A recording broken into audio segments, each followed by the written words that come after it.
Honorable Mayanja Sam.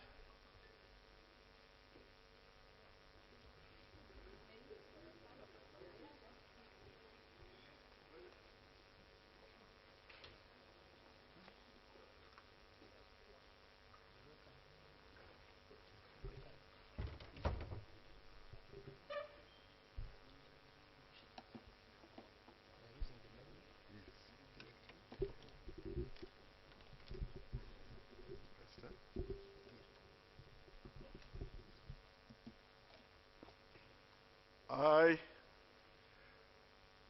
Dr. Samuel Mayanja, swear in the name of the Almighty God that I will be faithful and bear true allegiance to the Republic of Uganda, and that I will preserve, protect, and defend the Constitution. So help me God.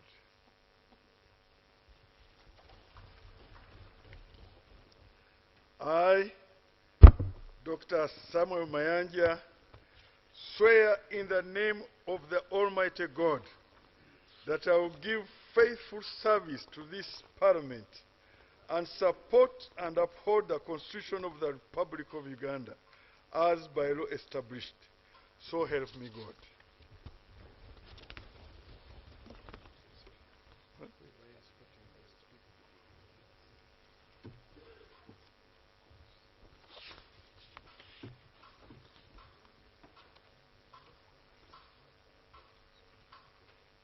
Welcome, Honorable Dr.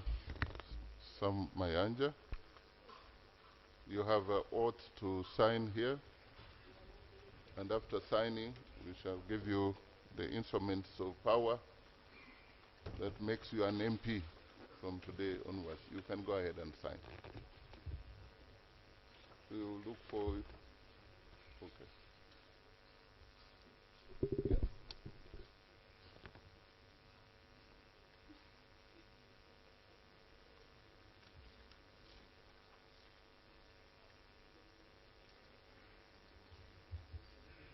Congratulations once again. You find yourself a seat. Honorable Justin Kasule Lumumba.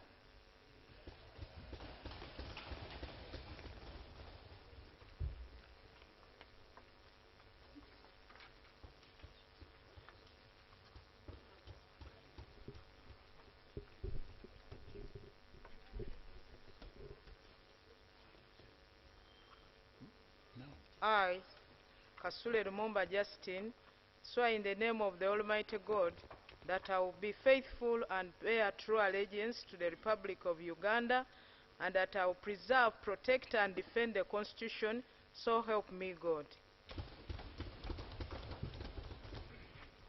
I, Kasule Lumumba Justin, swear in the name of the Almighty God that I will give faithful service to this Parliament and support and uphold the Constitution of the Republic of Uganda as by law established. So help me God.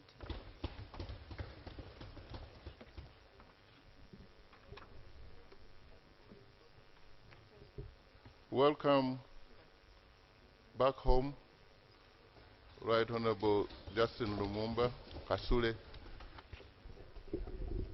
For those of you who didn't know, she was in this house for many years.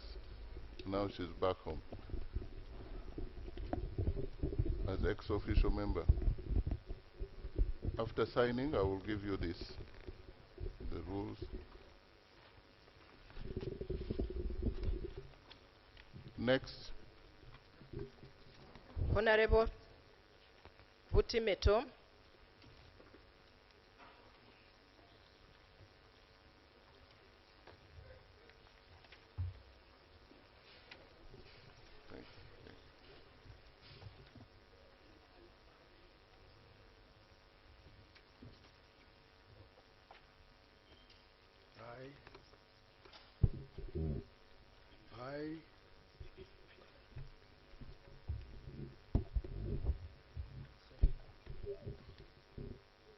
I, Butime Wakaikara Tom,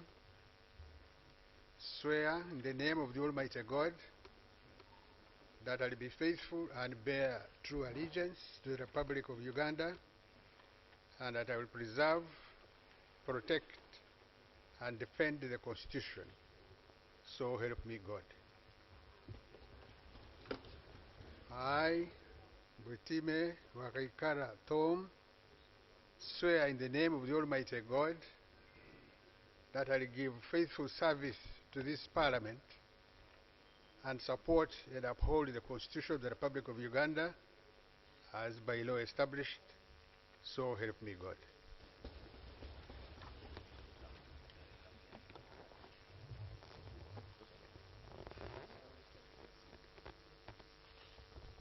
Welcome.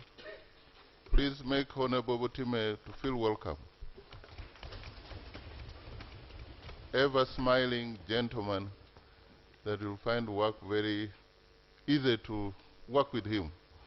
Welcome back home. This is where you belong. Honorable Alice Kaboyo.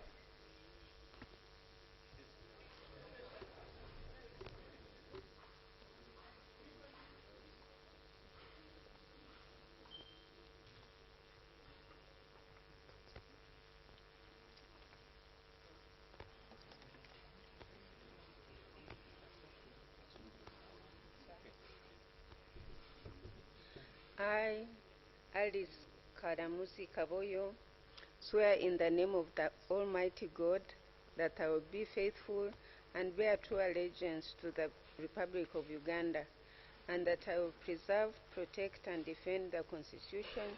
So help me God.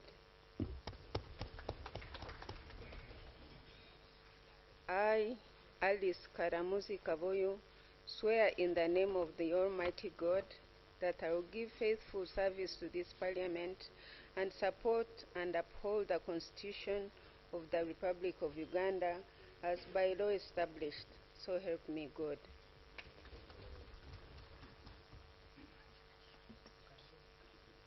Welcome, Honorable Alice Kaboyo. Welcome back to the House, and congratulations. You'll come and sign the oath and then get copies of rules of procedure and the Constitution. That will be helpful to you in executing your duties as a Member of Parliament. Honorable Bahati David.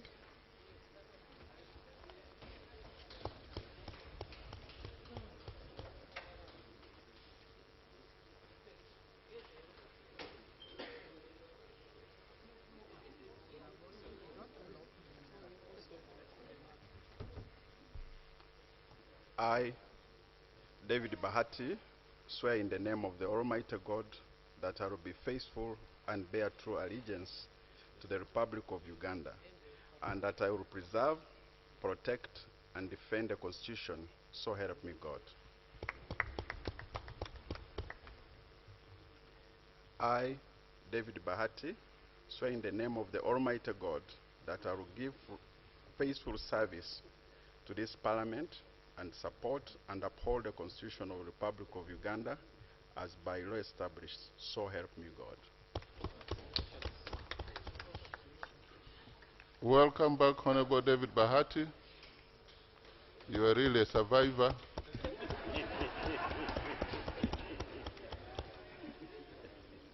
Those who know you know why they are laughing. Me, I only said you are a survivor. Yeah. And I think you've been surviving for a long time. Yeah. Congratulations. We shall give you a copy of the rules of procedure and the Constitution, and you familiarize yourself to help you work. Next. Honorable Atim Odwong Anywa Beatrice.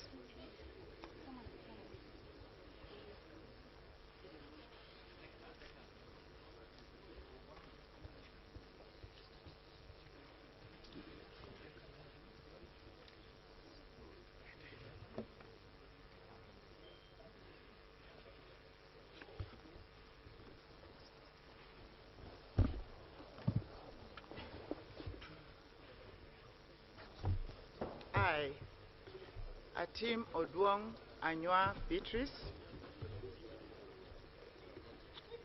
swear in the name of the Almighty God that I will be faithful and bear true allegiance to the Republic of Uganda, and that I will preserve, protect, and defend the Constitution.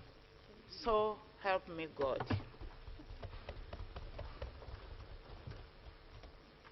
I, Atim Oduong Anywa Beatrice, swear in the name of Almighty God that I will give faithful service to this Parliament and support and uphold the Constitution of the Republic of Uganda as by law established, so help me God.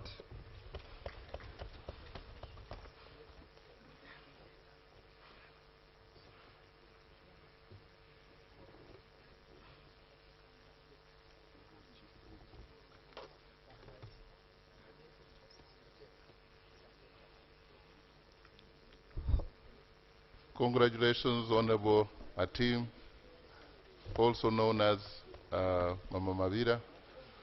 Please come and sign and get a copy of your rules of procedure and the Constitution. And again, welcome back home. Yeah. Honorable General Mbadi Mbasu Wilson.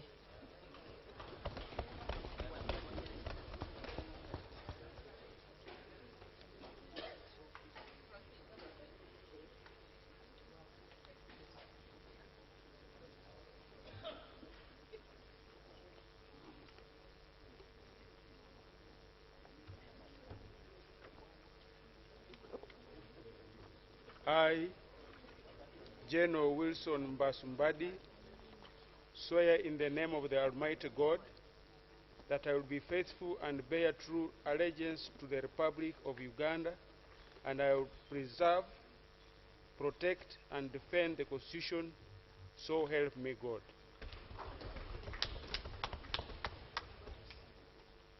I, General Wilson Mbasumbadi, swear in the name of the Almighty God that I will give faithful service to this Parliament and support and uphold the Constitution of the Republic of Uganda as by law established. So help me God. Welcome. Congratulations, General. A four-star general still submits and seeks the help of God to help him. So, welcome for being that humble. Yes. Come right here. You will append your signature and then get a copy of the rules. Congratulations, General.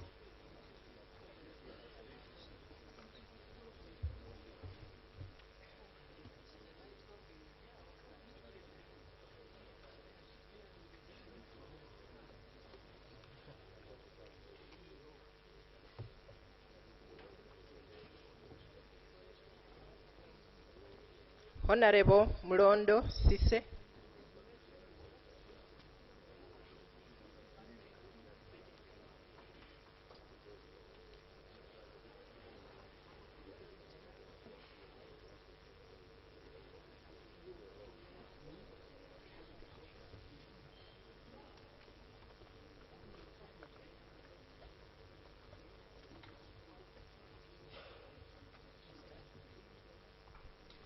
I, Sise Mlondo, swear in the name of the Almighty God that I'll be faithful and bear true allegiance to the Republic of Uganda, and that I'll preserve, protect, and defend the Constitution, so help me God.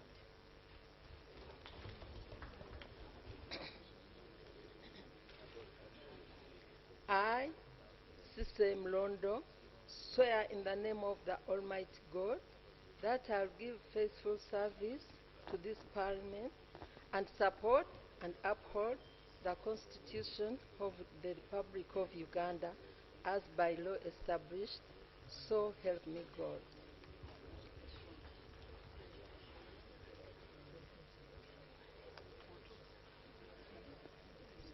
Congratulations, Honorable Sise Mulondo. You sound so soft. I believe that we shall, when we give you the rules and a copy of the Constitution, it will empower you to even to sound a little more stronger after the rules, after getting the rules. Please make her feel welcome.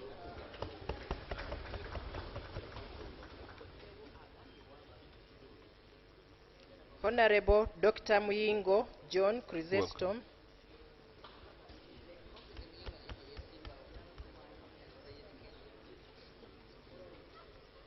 Okay. Congratulations.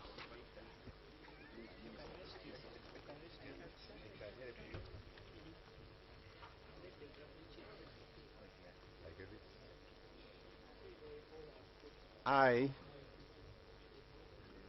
Muyingo John Chrysostom, swear in the name of the Almighty God that I will be faithful and bear true allegiance to the Republic of Uganda, and that I will preserve, protect, and defend the Constitution.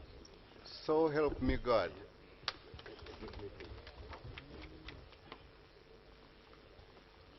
I, Muyingo John Chrysostom, swear in the name of the Almighty God that I will give faithful service to this Parliament and support and uphold the Constitution of the Republic of Uganda as by the law established.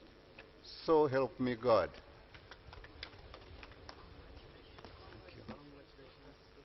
Congratulations, Honorable Dr.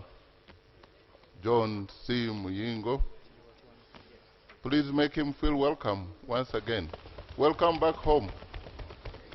You've always been here, and we welcome you.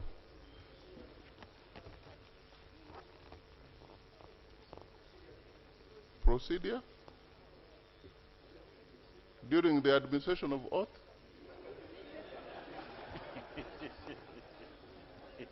Unless when one is not signing or the name, the person being sworn in is not the minister. That would be a procedural question. But anything else, ignore. Honorable Chiriowa Chiwanuka.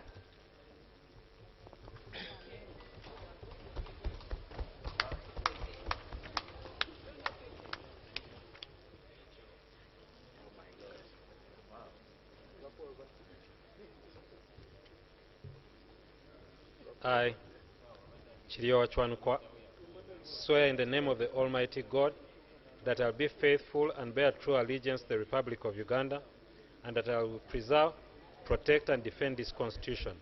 So help me God.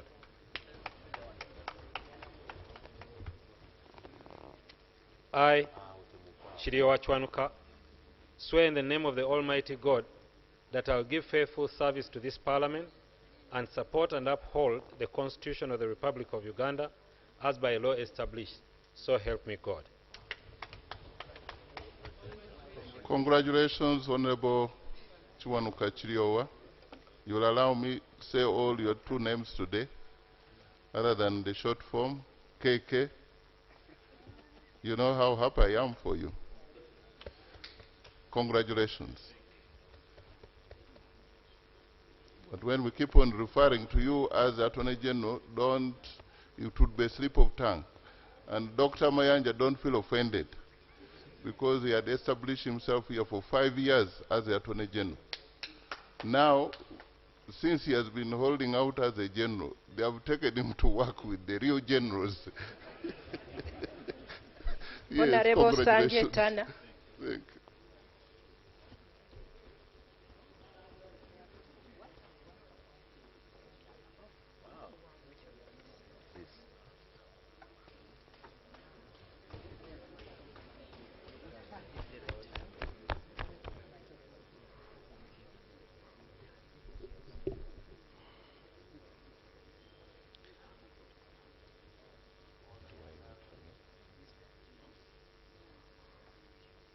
I, Sanjay Tana, swear in the name of the Almighty God that I will be faithful and bear true allegiance to the Republic of Uganda, and that I will preserve, protect, and defend the Constitution.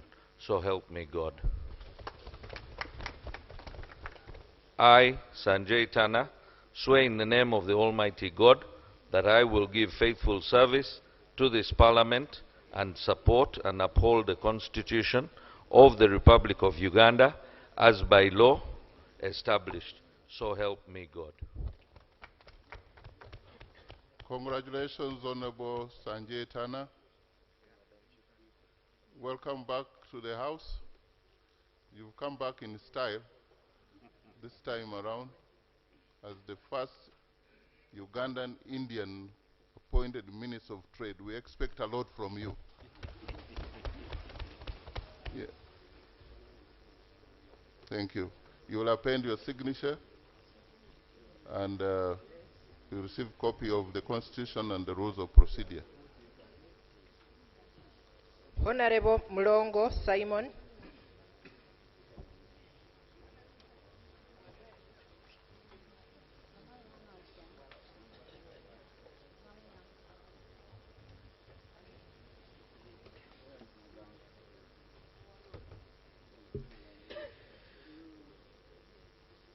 I, Simon Mulongo, swear in the name of Almighty God that I will be faithful and bear the true allegiance to the Republic of Uganda, and that I will preserve, protect, and defend the Constitution. So help me God.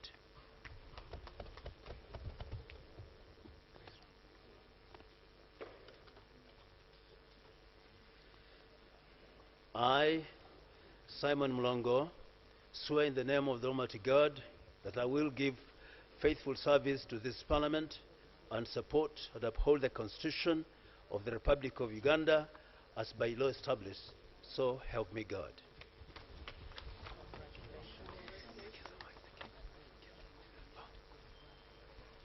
Congratulations, Honorable Simon Mulongo. Welcome back to the House. And we congratulate you on catching the eye of the appointing authority.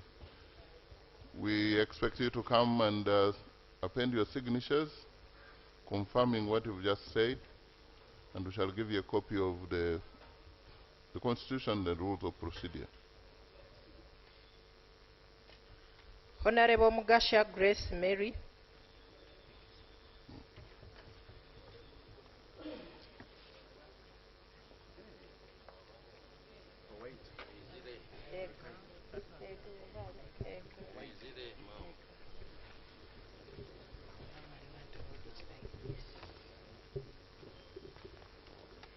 I, Mugasa Grace Mary, swear in the name of the Almighty God that I will be faithful and bear true allegiance to the Republic of Uganda, and that I will preserve, protect, and defend the Constitution. So help me God. I, Mugasa Grace Mary, swear in the name of the Almighty God that I will give faithful service to this Parliament and support and uphold the Constitution of the Republic of Uganda as by law established. So help me God. Congratulations, and we welcome you to the House once again. Please make Honorable Mugasa Grace Mary welcome. Make her feel welcome.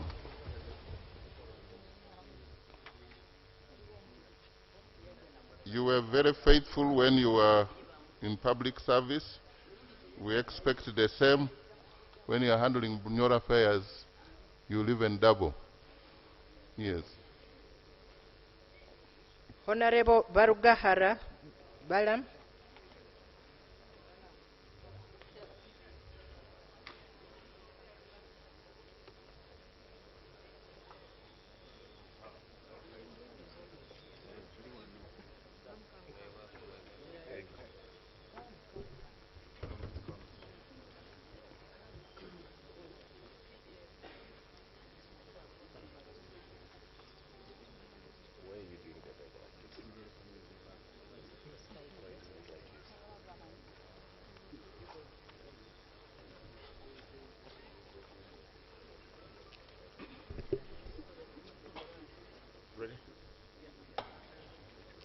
Oath of allegiance. I, Barugahara Bala Mateny, swear in the name of the Almighty God that I will be faithful and bear true allegiance to the Republic of Uganda, and that I will preserve, protect, and defend the Constitution, so help me God.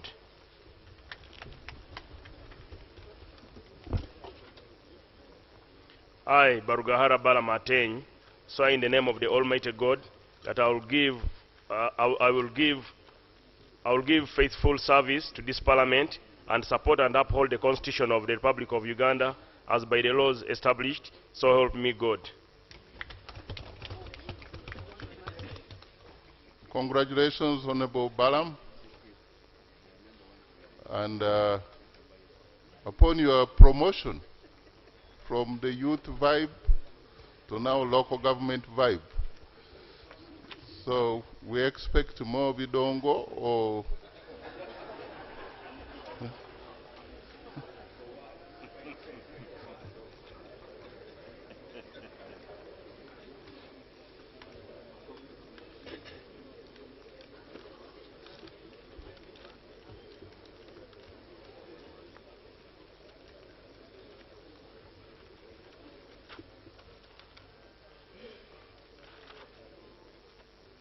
Honorable Dr. Musenero Monica Musanza.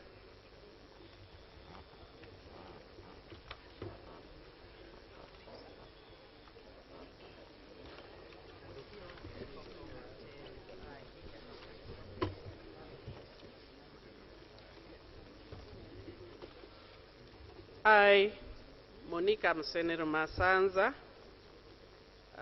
swear in the name of the Almighty God that I will be faithful and bear true allegiance to the Republic of Uganda, and that I will preserve, protect, and defend the Constitution. So help me God.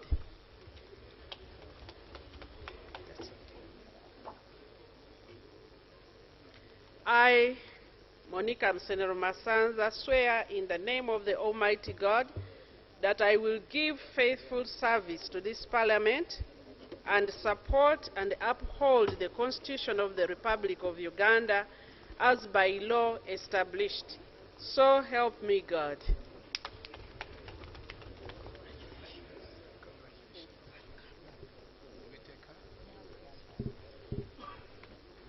welcome, Honorable Monica, Dr. Monica Musenero.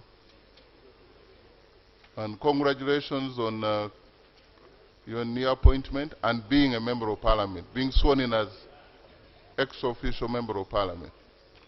We expect no load shedding as you go, no more load shedding. Why don't we assure her by giving applause?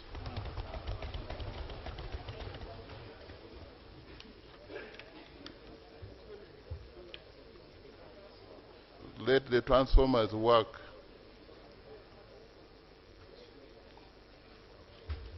Good. And get a copy of your Constitution and the rules of procedure. You are a fully fledged member of Parliament with all rights except the voting. Honorable Mukalazi Amina.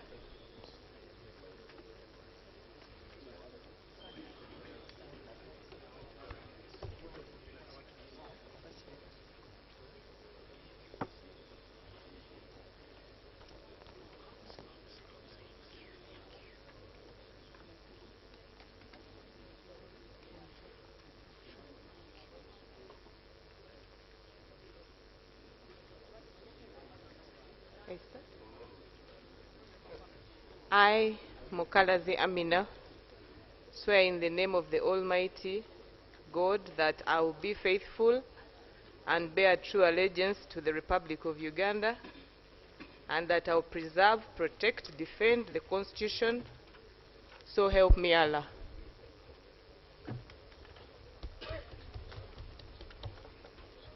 I, Mukalazi Amina, swear in the name of the Almighty God that I will give faithful service to the Parliament and support and uphold the Constitution of the Republic of Uganda as by law established. So help me Allah.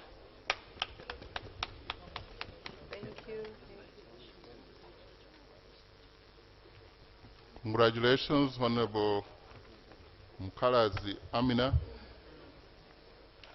upon your appointment as Minister of State for Finance, Planning and Economic Development, in charge of privatization and investment. We need more investors. More investors, yes. You'll append your signature and get a copy of the Constitution and the rules of procedure. Clerk, next.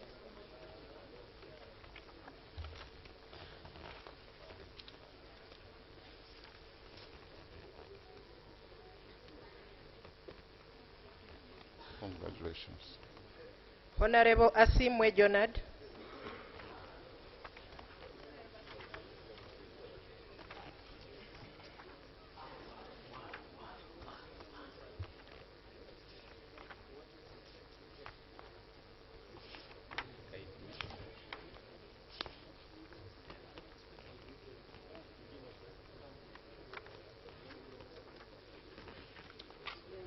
I, Asimwe Jonad Akik,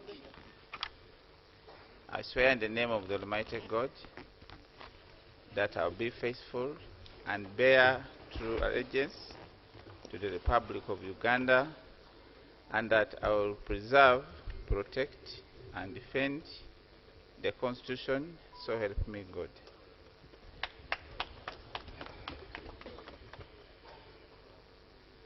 I, Asimwe Jonad Akik, swear in the name of the Almighty God that I will give faithful service to this Parliament and support and uphold the Constitution of the Republic of Uganda as by law established, so help me God.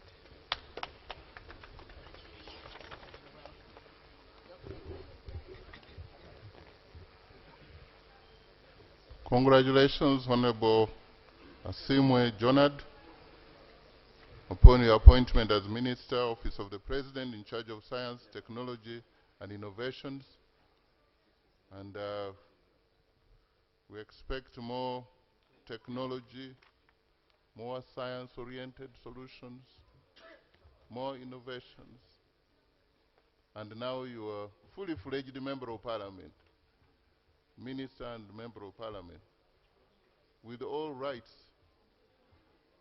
except the voting.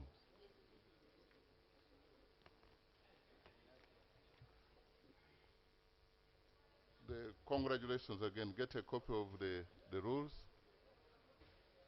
and the Constitution, and the Prime Minister and Government Chief Whip, they should find a seat somewhere. Honorable Magode Ikuya.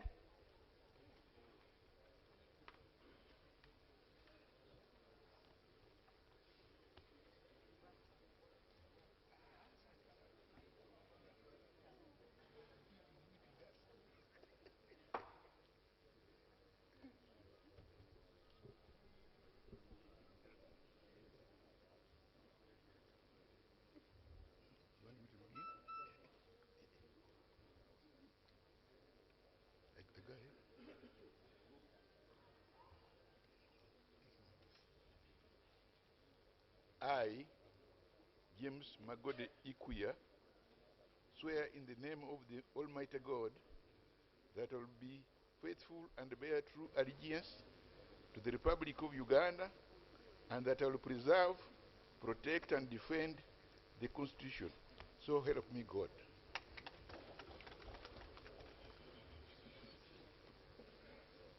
I swear. Hey, oh, there's another one.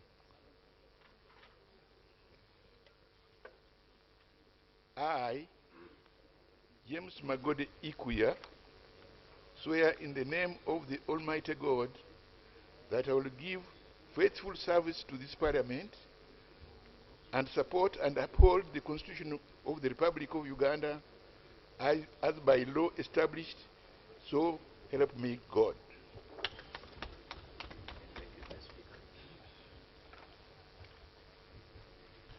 Congratulations, Muzei Honorable James Magode Ikuya, our elder from the East, an ideologue of NRM, historical, for NASA. Make him feel welcome to this house. When you see him, he's a encyclopedia of some sort. Even Honorable Fonopondo respects him.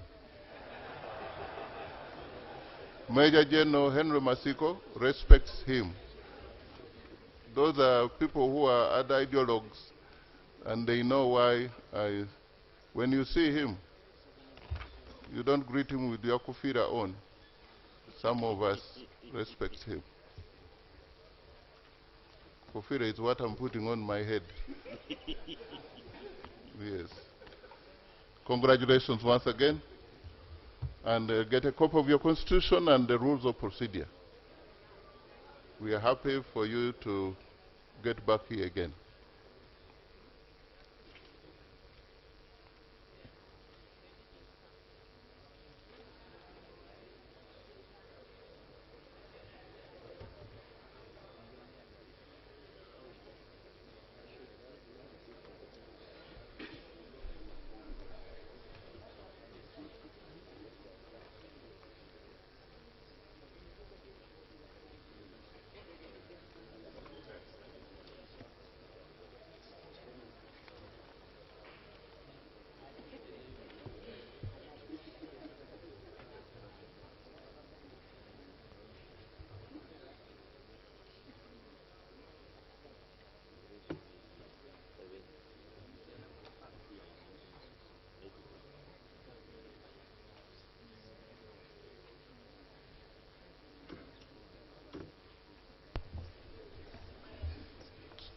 Thank you.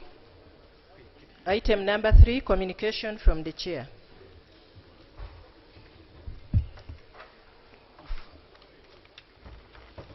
I want to welcome the ex-official members of Parliament to the House.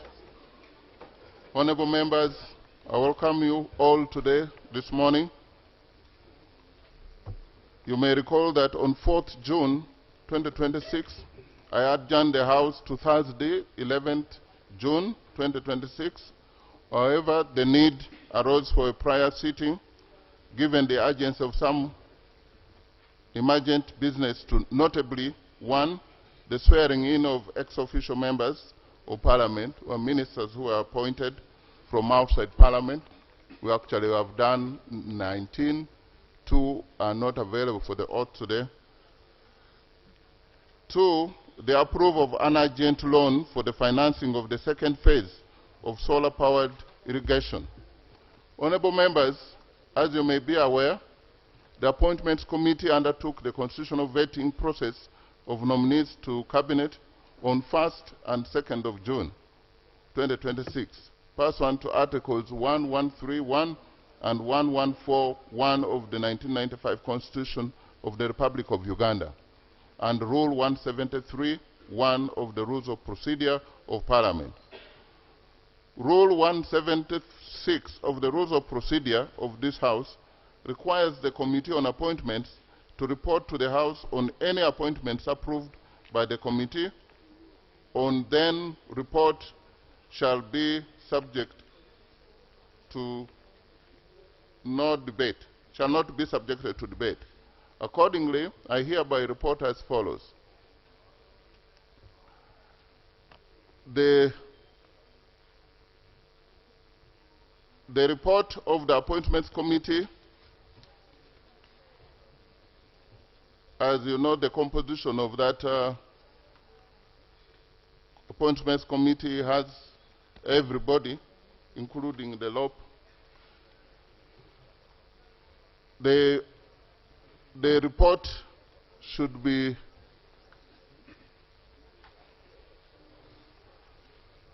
should have been uploaded.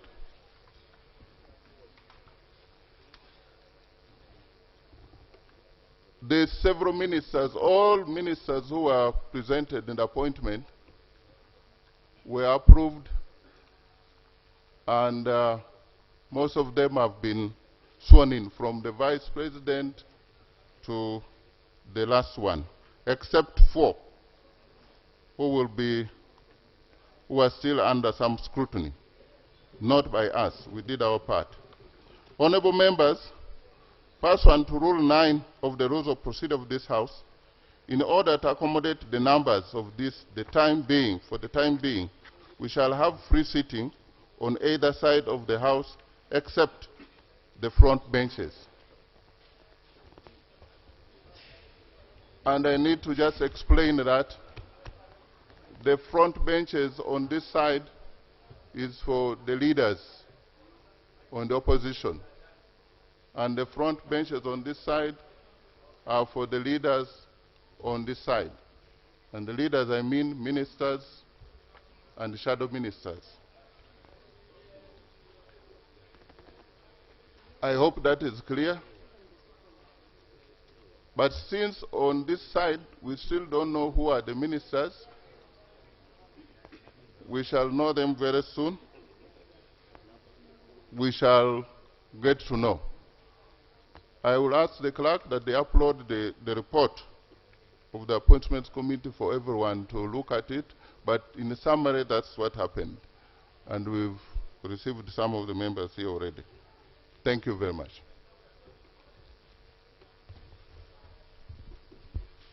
Item number 4, motion for a resolution of Parliament to authorize government to borrow up to euro.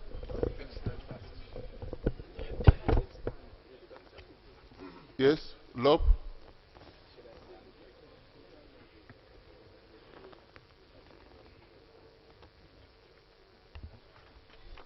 Thank you, Right Honourable Speaker. Honourable Speaker, I join you to welcome colleagues who have joined us in ex-officio capacity. We have been waiting for them on our end. We hope, Right Honourable Speaker, that they will be present in the House. We have had battles previously where the House convenes and there is 2 or 3 ministers. A number of times, the presiding officer has had to suspend the House because there are no ministers. Now that you're 80 plus, please be present for the business of this House. Right Honourable Speaker, you have indicated that you don't know yet the shadow cabinet ministers. I am here to inform you of the same, Right Honourable Speaker. But do allow me, and I seek your indulgence, Right Honourable Speaker, to raise just 2 critical issues before I notify you of the shadow cabinet. 2 critical issues now that colleagues on this side are here. Right Honourable Speaker, the media has been awash, and I've seen some communication from government officials about a critical concern of medical interns in this our country. Medical interns, they form the crux of the medical infrastructure of our country. They literally run government hospitals and government health centers in all our constituencies. Sometimes they work 36 hours, other times they work 48 hours non-stop to take care of the people of Uganda. Government has historically facilitated them to do this work. They have finished the training, and then they do the 1-year internship of work. But we understand government is now mooting a policy to cease facilitating medical interns, to cease paying them for the work, the laborious work that they do. That's a bother, Right Honourable Speaker. It's a bother because we are going to have a challenge. These medical interns are professionals like anybody else.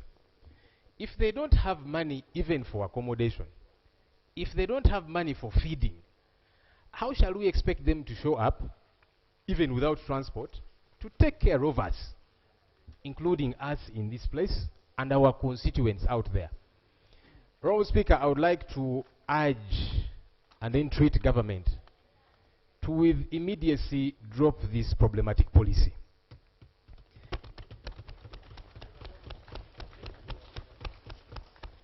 And the question of the lack of resources does not arise. Government recently suspended public holiday functions to save money. We had already, as Parliament, passed that entire budget, and so that money is available. And about 24 billion shillings is going to be saved. Now that those national functions are not going to happen, beginning with yesterday, Heroes Day, why don't we channel that money to the medical interns? In other words, money is available. Government, let's find this money so that we can pay medical interns. Do you want to ask the leader of government business to respond to your... Certainly. Let me finish it in a minute, Right Honorable, and then she will come through with a response. So I am urging her to marshal her cabinet to find resources for medical interns. And I was emphasizing, Right Honorable Speaker, this is not one of those political issues that we should be debating, NRM, opposition, and so on. This is a matter of concern to all of us.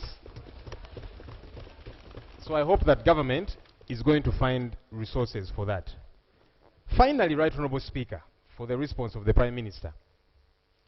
Right Honorable Speaker, there is again a concern of human rights violations that are not ceasing. We talk about these issues, and many times we hope that government will move and do better. It does not happen. I am concerned, Right Honorable Speaker, about persons who are missing to date.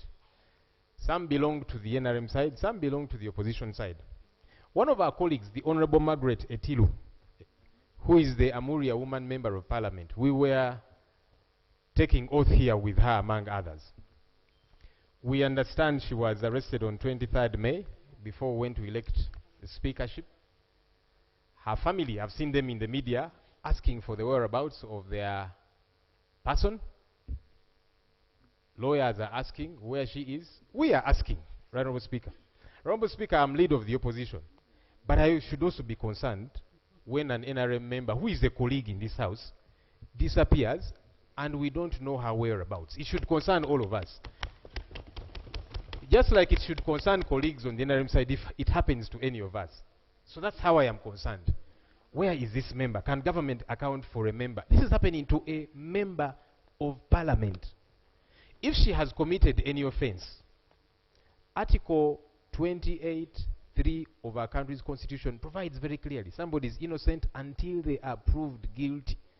Why is she not produced in court? Where is she being held? Take her to court. If she stole money, for example, I'm always speaking out against corruption, take her to court so that she gets charged. If she needs to go to jail, she goes there. But for now, can due process happen? Similarly, Right Honorable Speaker, there's a young man called Christopher Godi, also known as King Zare. He belongs to my political party. He was picked up by the military in Kamocha on 21st April. His whereabouts to date are not known. Why does government not want to follow the law? You see, even myself, even yourself as a leader, we can all be suspected to have committed an offense. But what does the law say? Why don't you produce people in court? When you abduct, and we call it abduct because you're not following the prescribed procedure of arrest. Right Honorable Prime Minister, why don't you want to follow the law? And Right Honorable Speaker, we were here at another time speaking about missing persons. There's a gentleman called John Bosco Chibalama. He was abducted on 3rd June 2019. It's been 7 years since. The Right Honorable Prime Minister told us Chibalama was arrested. Up to now, government has not accounted for Chibalama and 17 others. And we are adding on to that list. Why? Government needs to account for these people. Thank you. Both NRM and the opposition. Right Honorable Prime Minister, talk to us on these issues.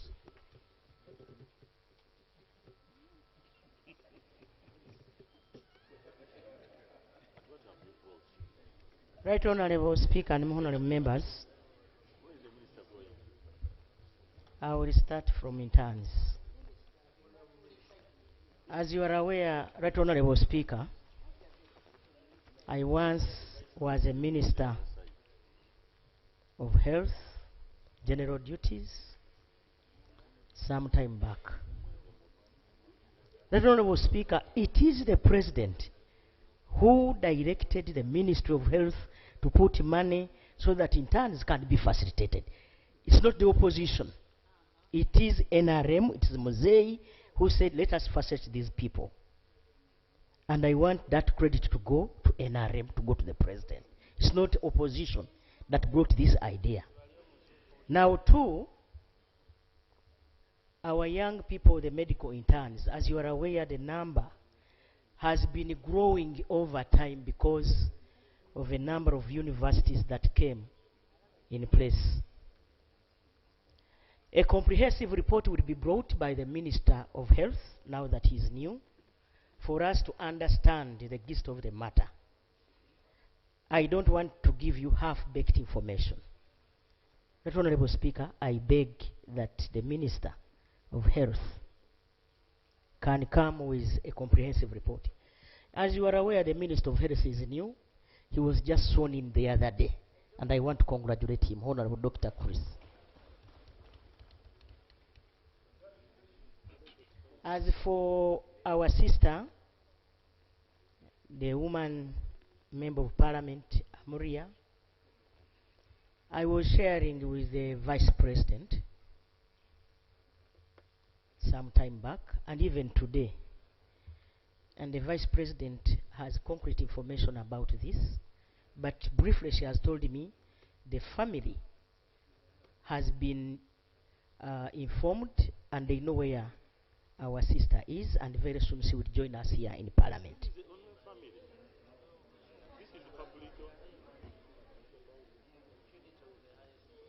That's the answer I can give for now. A detailed, honorable members, a detailed report will be brought by the Minister of Internal Affairs. As for other missing persons, in 2021, while we are here, in a place called Kavule, there is our chairman called Chibarama. And that's the man I meant.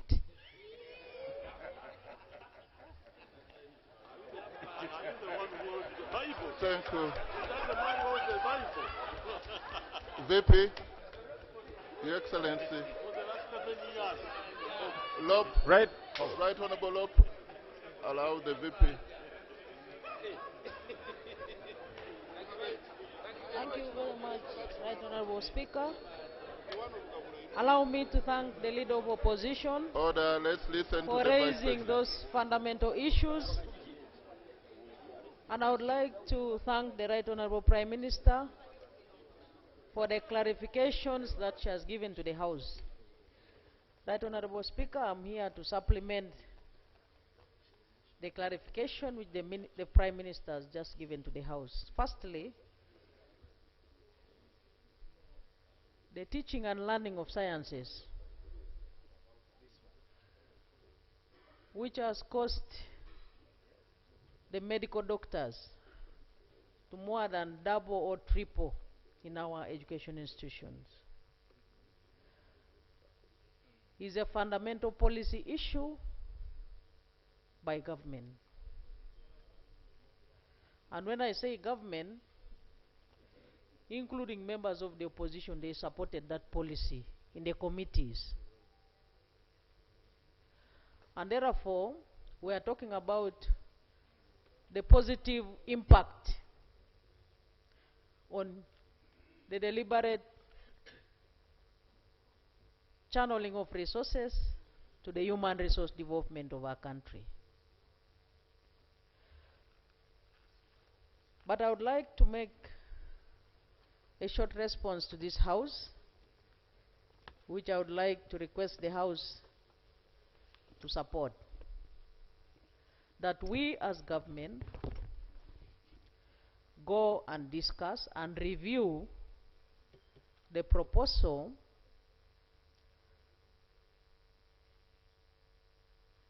that is now across the media, across the country, and the issue that the Leader of Opposition has raised on the stopping of the facilitation of interns. It can be reviewed. The policies that we make, the laws that we make are not cast in stone. And our being here is to solve the problems of the people.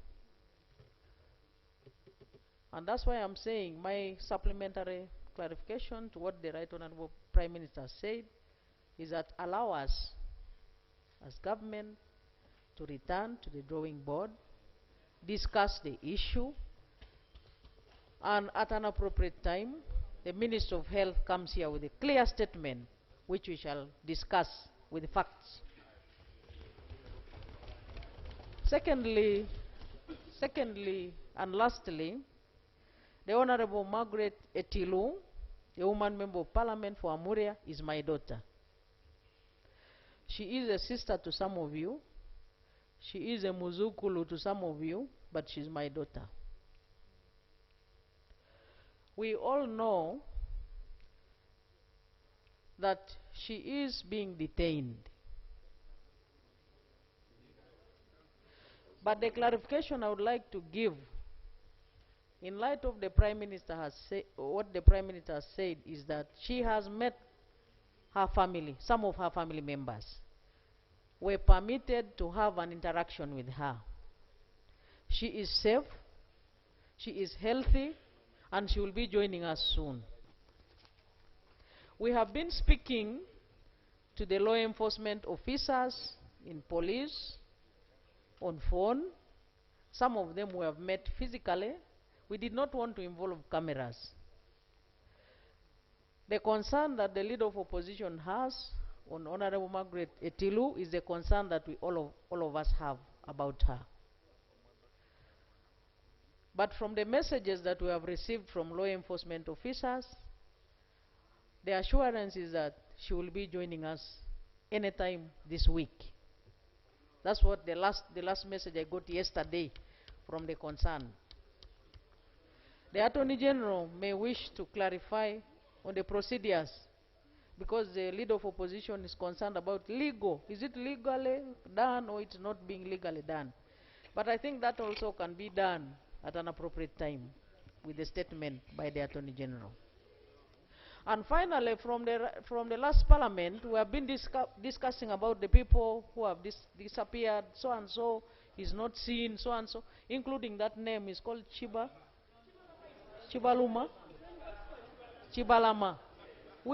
In the last Parliament, we used to discuss, you members of Parliament who were here in the last Parliament, we used to share. And every time that matter would come up, we would agree that it is not a flimsy matter. It is a matter that should be presented to this House in black and white. So I request that the leader of opposition agrees again that the Minister for Security, on those names which he has mentioned, returns here next week with a statement. Because it's a matter that affects all of us. We all have relatives and friends who are opposition. You also have relatives and friends who are NRM.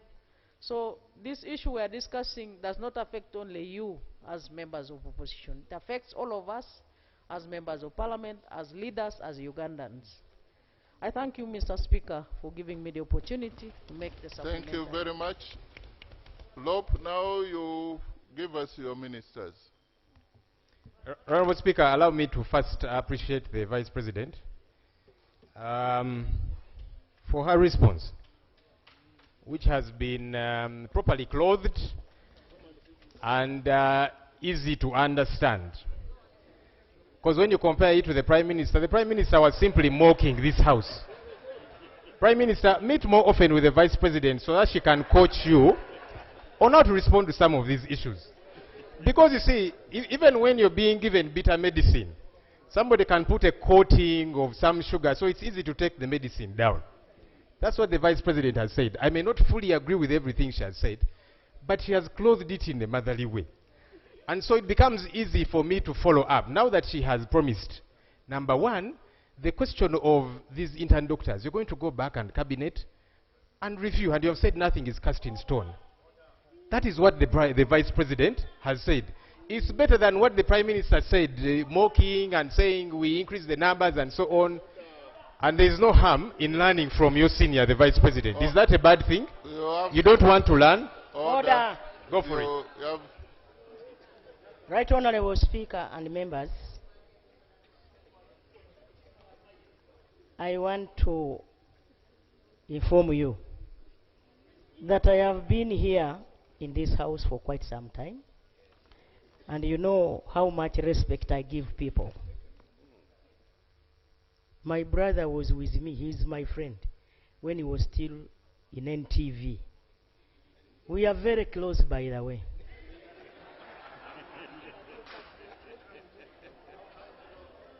And in my submission, I was very clear. I even told you that I consulted the Vice President. The Vice President is more close to me than you. And so, is he in order to insinuate that I don't consult the Vice President? Is he in order?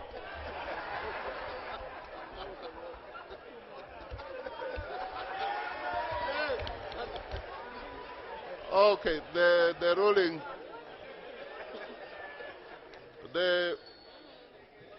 Lope, now you know that the Right Honorable Prime Minister is closer to the Vice President, and she is consulting, she has been consulting. But also you need to know that the two offices are different. You should not expect the Prime Minister to speak like the Vice President. Most obliged, Right Honorable. Yes. I am glad she says she always consults the Vice President. I was only encouraging her to continue to do it a lot more regularly. But you see, government, now that you are reminding us that you did pass that policy to promote sciences, and we were here, and for us, we were saying it is a good thing you're paying science teachers better. We said also pay the arts teachers better. But away from that, now that you promote sciences and young people are graduating as interns and so on, medical interns, don't make it ironical by failing to facilitate them and then discouraging the younger ones who will say, maybe it's not attractive to study sciences. So please follow through. And then finally, Right Honorable Speaker, please. It's good the Vice President has given us assurance to follow up on these missing persons, including the name that I have mentioned, the most recent one, Christopher Godi, a.k.a. King Zare. Let's follow up, produce these people in court, including John Bosco Chibalama. The Prime Minister is mocking us here to say the Chibalama I meant was a chairperson of her village. Which one? You said Chibalama was arrested, he killed the people. You need to come with a report because it is here that you told us. We were asking you about John Bosco Chibalama, and you told us that very person was arrested over certain offenses. So that's the one we are talking about. Please don't mock this House. We are waiting for the responses. Right Honorable Speaker, pursuant to Rule 15.2 of our Rules of Procedure, which mandates the Leader of the Opposition to constitute and designate colleague members of Parliament to the Shadow Cabinet, I have the honor to submit the duly constituted Shadow Cabinet for the 12th Parliament. The Honorable Harriet Nakwede, Kayunga District Woman Representative. She's our Deputy Chief Opposition Whip and Shadow Minister for the Presidency. The Honorable Eugenia Nasolo, Lubaga South Member of Parliament, Shadow Minister for Cooperatives and Microfinance.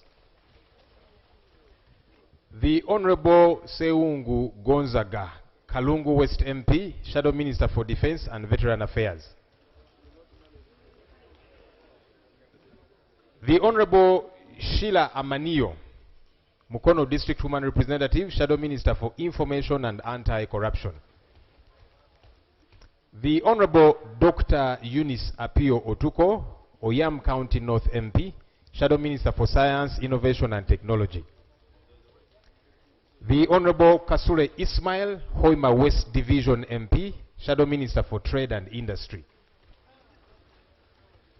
The Honorable Okelo Patrick Onguri, Aswa County Member of Parliament, Shadow Minister for Local Government. The Honorable Sevina Javira Nyendomukungwe, Member of Parliament, Shadow Minister for Finance, Planning and Economic Development. The Honorable Tebandeke Charles, Bale County MP, Shadow Minister for Animal Industry and Fisheries. The Honorable Alobo Joan Achom, Soroti City Woman MP, Shadow Minister for Foreign Affairs. The Honorable Sumaya Nabawanuka, Mubende Municipality MP, Shadow Minister for Lands, Housing and Urban Development. The Honorable Lukanga Moses Musanje, Njeru Municipality MP, Shadow Minister for Energy and Minerals. The Honorable Kaluya Andrew Chiza, Chigulu South MP, Shadow Minister for Education.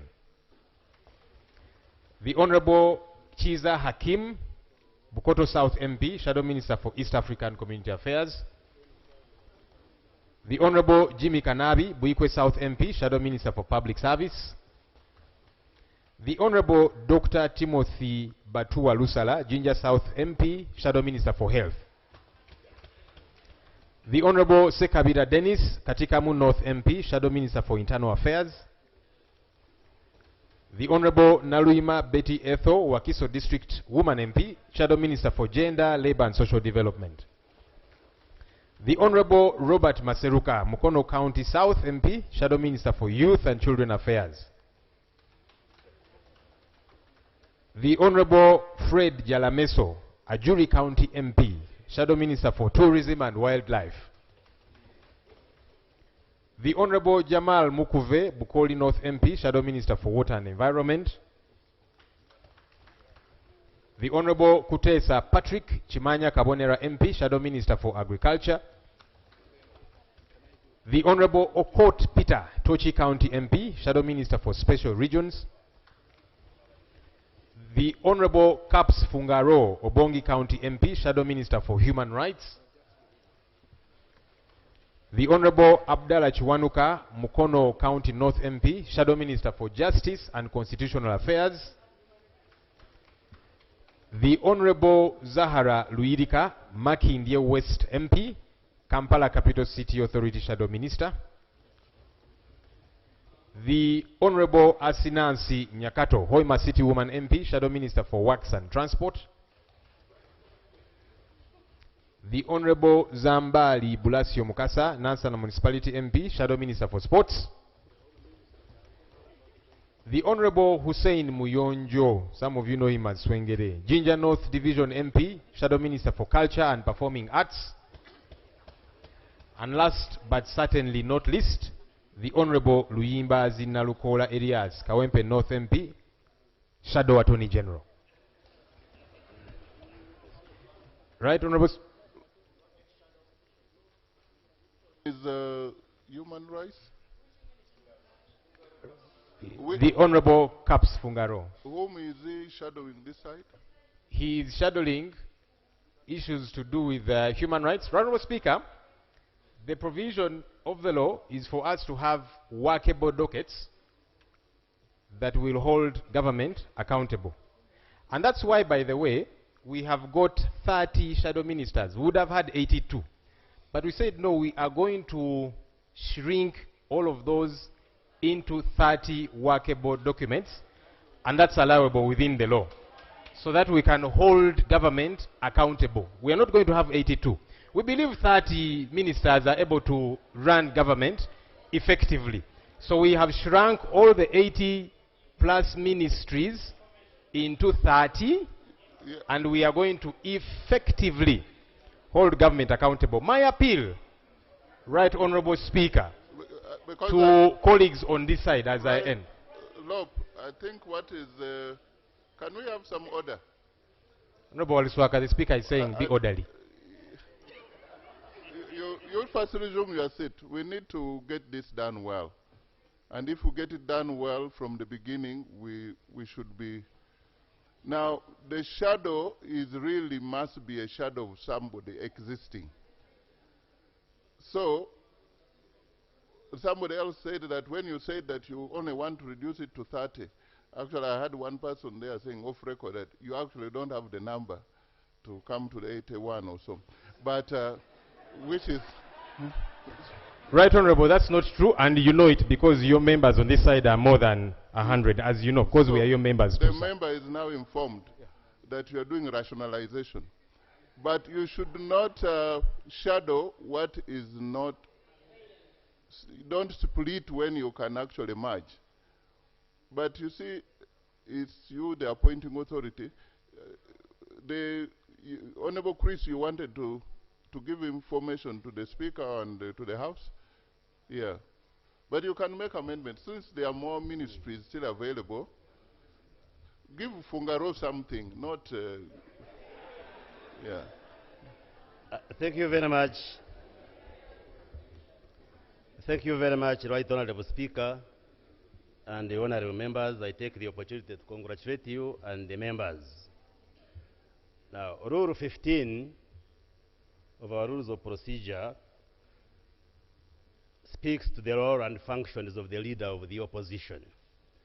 And in Sub-Rule 2, it states, the leader of the opposition shall, in consultation with his or her party leadership, appoint a shadow cabinet from members of the opposition in Parliament who shall have portfolios and functions that correspond to the portfolios and functions of cabinet ministers. So this presupposes that a shadow minister will be corresponding to a cabinet minister. So now if there is no cabinet minister for human rights, so who is he shadowing if you are opposition leader? So I think the leader of opposition should harmonize so that you respect the rules. The one handling human rights is Minister of Justice and Constitutional Affairs. Yeah, for the government side. Thank you very much, Honorable Dr. Baryomusi. Now, on the information you have, would you want to make some amendments? Right Honorable Speaker, in essence we are putting, because human rights are very critical to us, so we are putting 2 shadow ministers in that docket. That's why we have the one of human rights as well. Because, you see, even according to reports of Uganda Human Rights Commission, the biggest perpetrator of human rights abuses is government and government institutions. I hope you read those reports. So we are saying we want to hold you accountable as government in that regard. Procedure? But you came and sat on our side. Why are you putting our side on procedure? That's why he's raising procedure matter now. Procedure. I thank you so much, Right Honourable Speaker. Right Honourable Speaker, I think you already ruled and guided on the matter of having a shadow minister for justice. You properly guided the leader of our opposition. So is he procedurally right to continue lamenting and insisting on that position? I thank you. The Lope, you stick to the rules. Can we go to the next item? Now, apparently, when government brings a list for ministers, vice president, but the House debates, this one, they don't need to go to the appointments committee, how lucky they are. They don't need any debate. So the House has taken note, but with the reservation on human rights. Let that one be hanging, and you find that's the guidance I would give. Thank you, Right Honourable Speaker. Yeah. Let's sort it out very easily so that we don't have an unnecessary back and forth. The docket of security is where most of the human rights abuses get to be committed. So the Honourable Caps Fungalo is our Shadow Minister for Security. Thank you. The House has taken note. Let's go to the next item.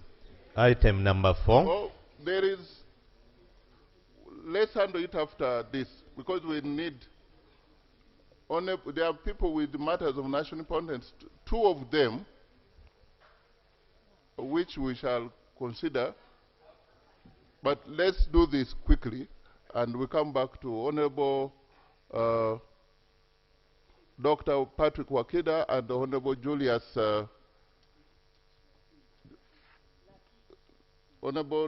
Naki Muntu. Yes, we have taken note. Yes. Please, next item.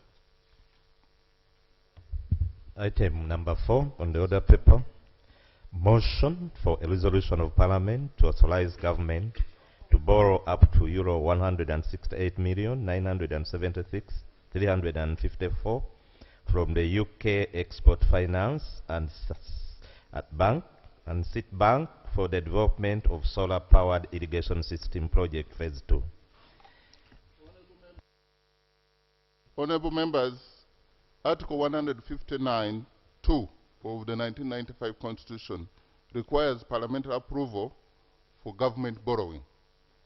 Aware that we are yet to constitute the Standing Committee on National Economy, and yet we are faced with the urgency of this particular loan request, I will invoke Rule 8.1 of the Rules of Procedure of this House and have this particular request directly considered by the House. Ordinarily, we are supposed to have treated any such request to Rule 162 of the Rules of Procedure. However, we are faced with the reality that that was not envisaged by the framers of these rules, hence recourse to Rule 8.1 of the Rules of Procedure. Therefore, pursuant to Section 34(1) of the Public Finance Management Act 2025 and Rule 58 of the Rules of Procedure, I will now invite the Minister of Finance, Planning and Economic Development to move the motion seeking the approval of the House. But before he comes, the situation that we are faced with, we don't have the committees. That is a reality of fact. And this loan is as important as water itself. Minister of Finance, move the motion. Before the motion? Thank you, Right Honorable Speaker. But, Honorable Bandek, you don't access the microphone before you are given. No. Please, let's respect each other. Thank you, Right Honorable Speaker. And I want to appreciate you that you have quoted the rules and you have highlighted that probably this loan is very urgent. But Right Honorable Speaker, while in Kololo, you promised that this House is going to go back to the foundations. And among the foundations we've been looking forward to is for this House to follow its own rules to begin with. Right Honorable Speaker, we are in the formation stages of this House. We do not have the committees of Parliament, Right Honorable Speaker. Right Honorable Speaker, what do we lose? And we want the Minister, probably the Minister may begin from there, Right Honorable Speaker. Honorable, what is the procedural issue you are raising? Because if you are referring to the rules, I have not cited the rules of Kenyan Parliament. I have cited the rules of procedure of Ugandan Parliament. I would be glad if you can come and say, Speaker, what you've cited is not the position. I would benefit from that. Thank you very much, Right I said Rule 8.1, and is it not applicable?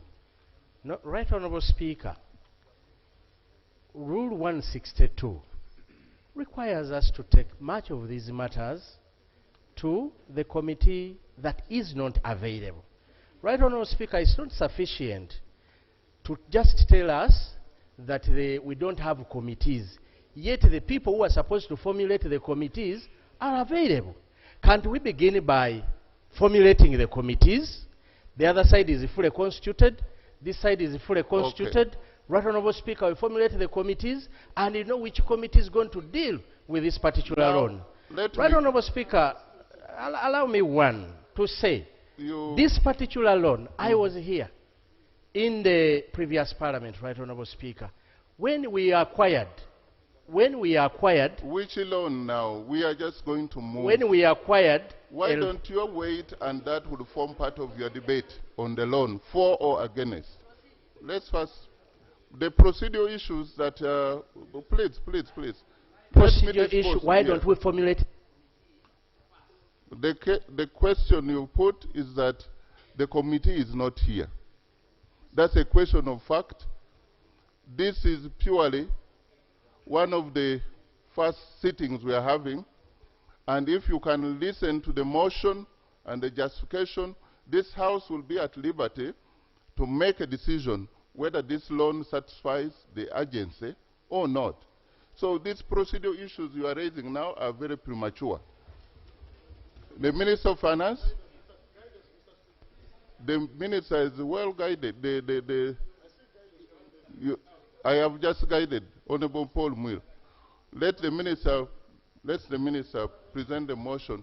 You will have good opportunity to debate this motion, for or against. Right Honorable Speaker. The Minister has to move the motion to provide us a platform where you will say everything. Honorable Paul Muiro, Saba Christo.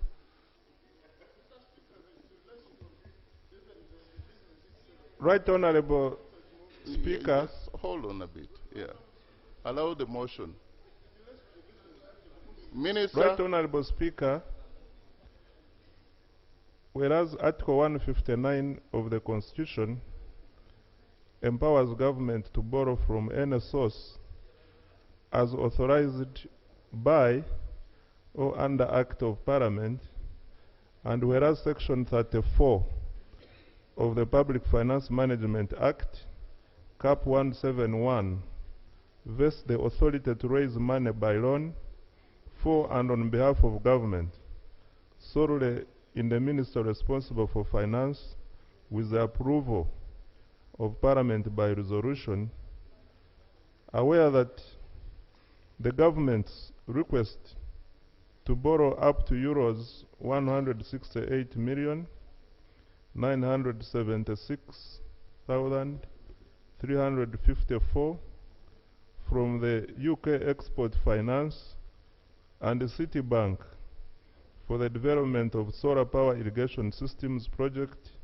phase 2 has been laid before this Parliament. Now therefore be it resolved that Parliament authorizes government to borrow up to euros 168,776,354 from the UK Export Finance and Citibank for the development of solar-powered irrigation system project phase 2. I beg to move, Right Honorable Speaker. Is the motion seconded? Seconded by the Vice President, Prime Minister, Government Chief Whip, Minister of Agriculture who knows the value of water to the crops. Leader of opposition is Honorable Kefa, Honorable Alenyo, Honorable Wakida, everyone, Honorable the whole House. Okay, for the record, by the majority of the members of the House. Can you justify your motion? Please, procedure does not come before justification. It can come any time when you, I know this thing very well. Justify.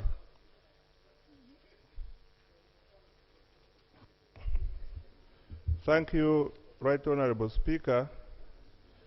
Right Honorable Speaker and colleagues, the proposed project will develop 427 irrigation systems across the country aimed at enhancing rural incomes through increased production and productivity arising from irrigated agriculture for coffee growing.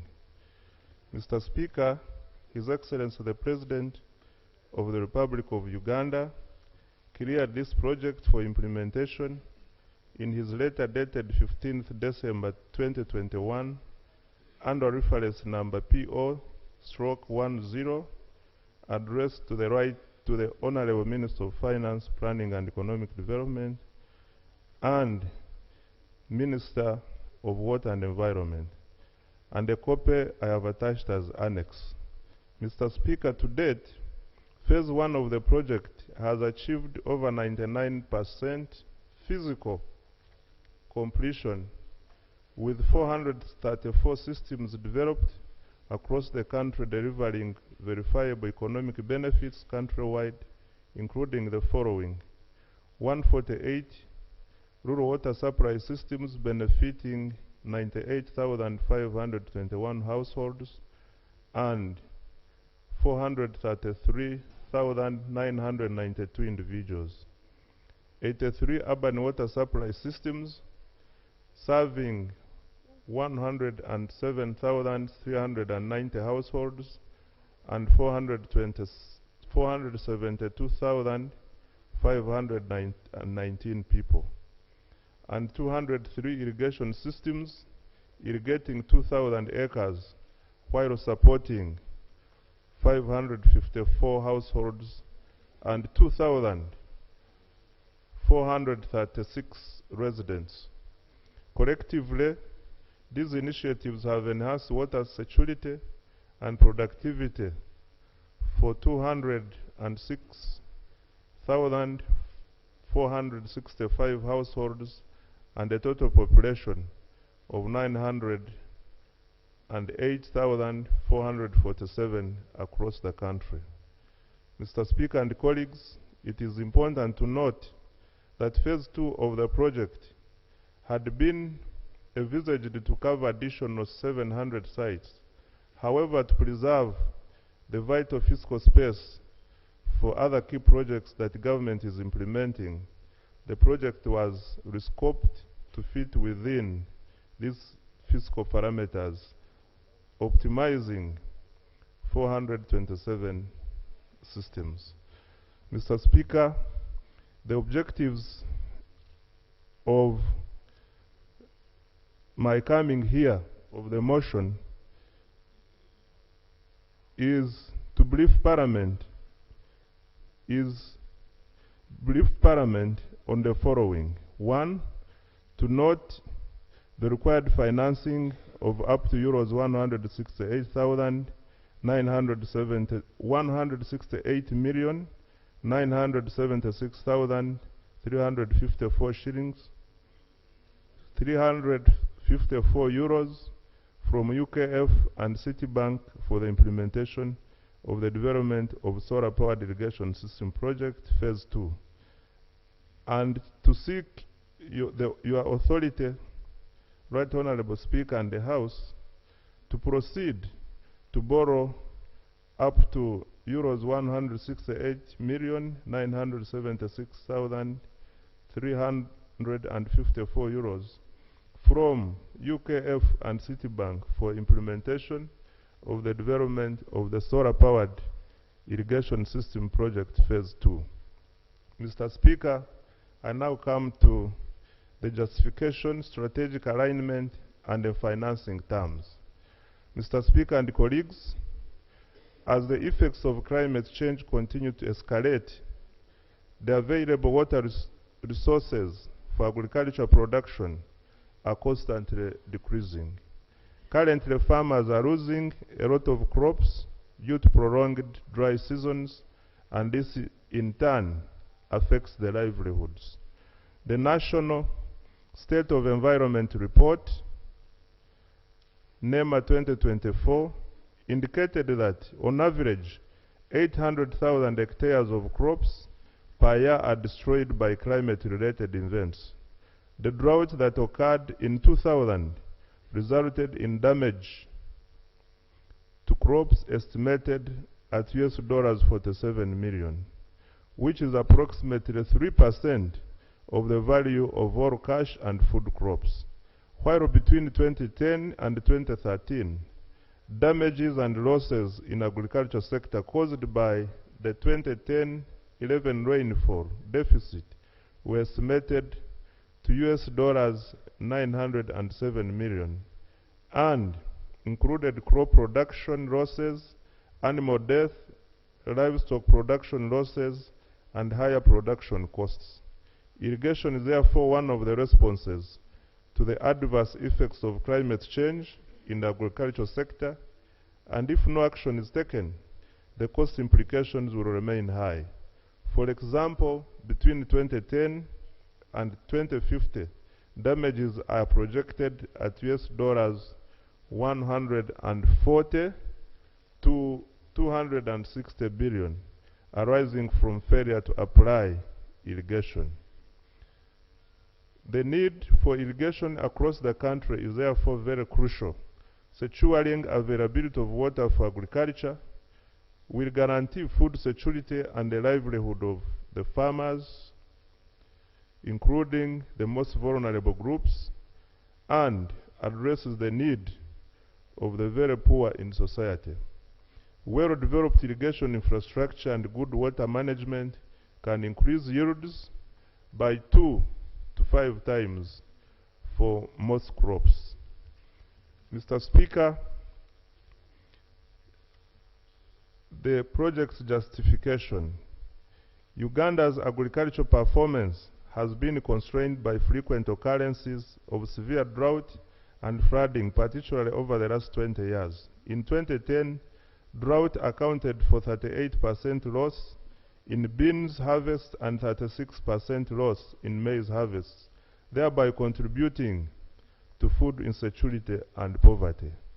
I wish to inform honorable colleagues that a study by the Office of the Prime Minister estimated the loss and damage of Uganda shillings 2.8 trillion, equivalent of US dollars 1.2 billion, to the Ugandan economy, equivalent to 7.5% of the country's GDP in 2010 due to erratic rains.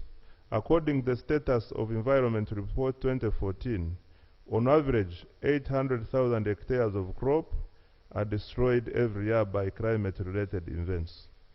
Coffee has been identified as a priority commodity due to its strategic importance to Uganda's economy and livelihoods. Uganda is currently the second largest coffee producer in Africa after Ethiopia and the leading coffee exporter on the continent. Coffee remains the country's leading source of foreign exchange earnings, generating approximately US dollars 999.8 million from the export of 6.06 million 60 kilogram bags between March 2023 and February 2024. In addition, approximately 1.8 million Ugandans directly depend on coffee as their primary source of livelihood, with the sector dominated by smallholder farmers operating on less than 1 hectare of land. However, coffee productivity remains highly vulnerable to rainfall variability, prolonged drought spells, and increasing climate change impacts, particularly during critical crop growth stages such as flowering and cherry development. Honorable members, despite Uganda's substantial agricultural and water resource potential, irrigation development in the country remains very relative to the estimated national potential. Uganda's irrigation potential is estimated at approximately 3.03 million hectares. However, only about 23,595 hectares, which is 0.78%, representing less than 1% of the total potential, are currently under irrigation. Consequently, agricultural production remains predominantly dependent on rainfall, exposing farmers to seasonal rainfall variability and climate-related production risks. Limited access to irrigation infrastructure has therefore continued to constrain agricultural productivity. Agricultural productivity, commercialization, and the ability of farmers to undertake year-round production. Solar-powered pumping has demonstrated up to 70% saving in energy costs when compared to previously diesel-powered pumping systems, and therefore has been prioritized for this project. Records from towns implemented under the Energy for Rural Transformation with funding from the World Bank as well as the Water Supply and Sanitation Program with funding from the African Development Fund, currently utilizing solar water pumping, indicates that the systems are providing safe water at very low tariffs of 1 to 1.5 Uganda shillings per liter. This is because of very low operation and maintenance cost requirements. In addition, the adoption of solar-powered pumping systems contributes to the reduction of greenhouse gas emissions and supports national and global efforts towards climate change mitigation through the transition to cleaner and renewable energy technologies. I now come to the project objectives. Goal is to contribute to increase the yields of coffee production through provision of water for irrigation. Objective is to establish solar-powered irrigation systems across the country in support of coffee farmers. The project outcome is increased access to water for irrigation as well as improved coffee production and productivity.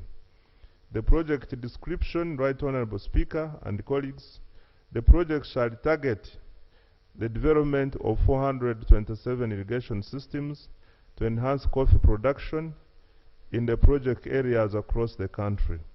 The total potential irrigable area is to be developed in about 4,768 acres.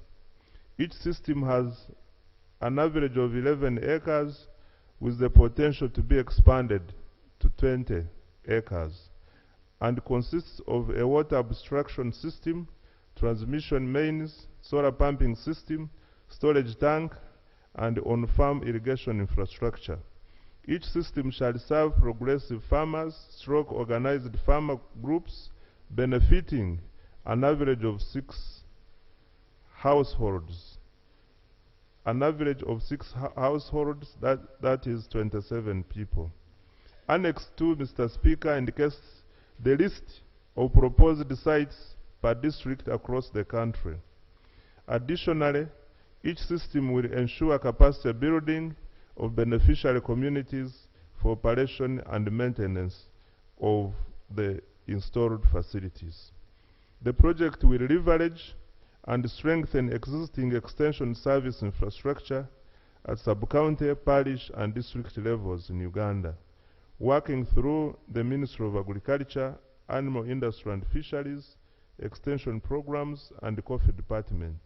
District and sub-county agriculture officers will participate in farmer identification, mobilization, and ongoing agronomic support, ensuring that technical guidance on irrigation and coffee production is contextually relevant and delivered by trusted local actors who possesses deep knowledge of smallholder realities.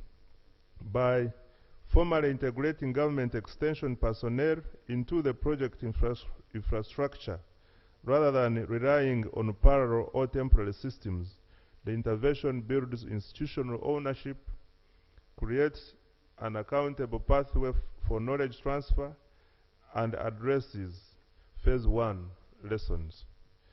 The project benefits. Mr. Speaker and colleagues, the project is expected to directly benefit about 2,562 households, translating to approximately 11,785 direct beneficiaries. A key focus of the intervention is improvement of coffee production, where yields per tree are projected to increase from the current average of 1.3 kilograms of chiboko to approximately 6.5 kilograms under irrigation. This improvement is anticipated to result in an annual coffee yield of about 8,893 tons, thereby contributing significantly to increased agricultural output, rural livelihoods, and economic growth. At the project level, The intervention is projected to generate approximately Uganda shilling 66.7 billion in average annual revenue to the beneficiaries. The project is also expected to produce approximately 5,336 tons of fair average quality coffee, equivalent to about 88,939 bags of 60 kgs annually. At the household level, the intervention is expected to significantly improve incomes and households with the average one expected to realize at an annual revenue of about Uganda shillings 26 million. In terms of productivity, the average household is expected to produce approximately 2.1 tons of fair average quality coffee annually, and equivalent to about 35 bags of fair average quality coffee per year. Site readiness and rigorous selection are fundamental for phase 2, drawing on practical lessons from phase 1. Prior to any works, beneficiaries are required to sign formal land consent agreements following extensive stakeholder engagement with communities. Local government authorities and leadership structures secure social license, prevent future disputes, and foster long-term ownership. Water for production. Regional teams conduct thorough field verification of all proposed sites to confirm they fully satisfy the project's established site selection criteria before inclusion in the project scope. Over 627 potential beneficiaries have already been profiled based on rigorous criteria in partnership with the Department of Coffee, formerly UCDA, district local governments, Operation Wealth Creation, and individual applications, and continuous assessment are ongoing. Selection of sites for irrigation.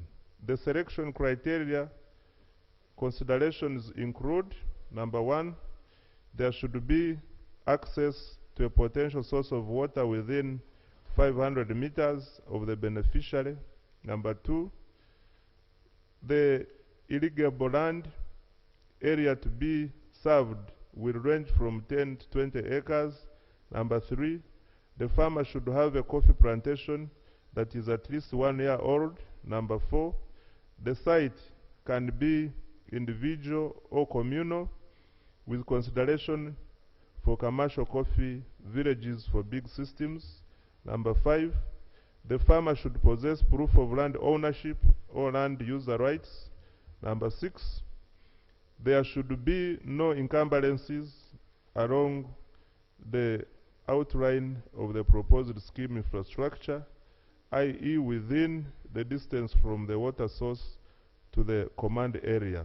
Number 7, the land management of the field should be adequate, showing evidence of good agronomic practices and sanitation. Number 8, the farmer should not have benefited from the project's phase 1 interventions and should not be under the planned development of the Arab Bank for Economic Development in Africa project, UGIFT, and Uganda Climate Smart Agricultural Transformation Project. Number 9, the route to the farm should be accessible to facilitate construction activities. Number 10, equity considerations in line with the ministry's policy of some for all and not all for some. Number 11, the youth, women, and organized coffee farmers groups will be given special attention.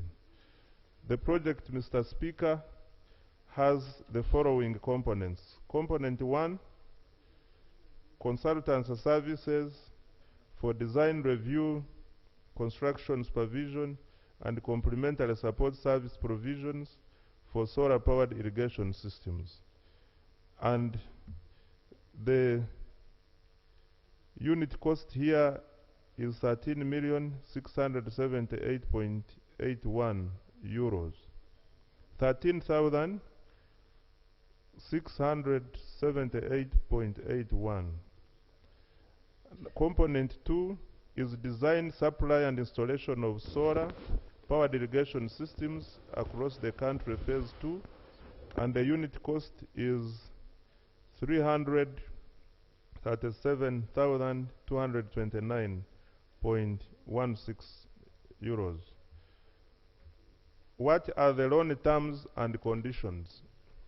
Mr. Speaker, the financing for the development of solar-powered irrigation systems, project phase 2, will be primarily through a loan covered by the United Kingdom Export Finance, UKF, worth euros 148,509,420, and this is inclusive of the insurance premium of euros 18,979,504, equivalent to 12.78% of the loan, and a commercial facility of euros 20,466,934 from Citibank.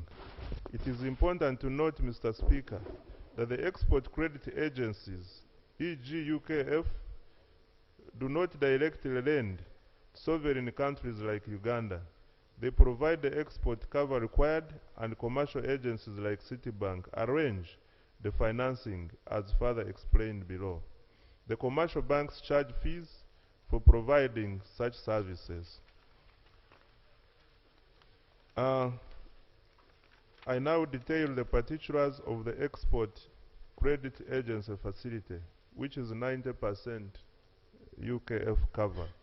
The loan facility, as I had mentioned earlier, euros 148,509,420. This includes the insurance premium of 12% or 18,979,504. The tenure is 13 years, up 13 years, with a grace period of 3 years, and the interest rate is 3.65% per annum, and this is fixed, and the commitment fees is 0.2% per annum on drawn loan amount, and the facility agency fee is euros 20,000 per annum, and upfront fees is 1.15% flat on the facility amount, and this comes to euros 1,707,858.33.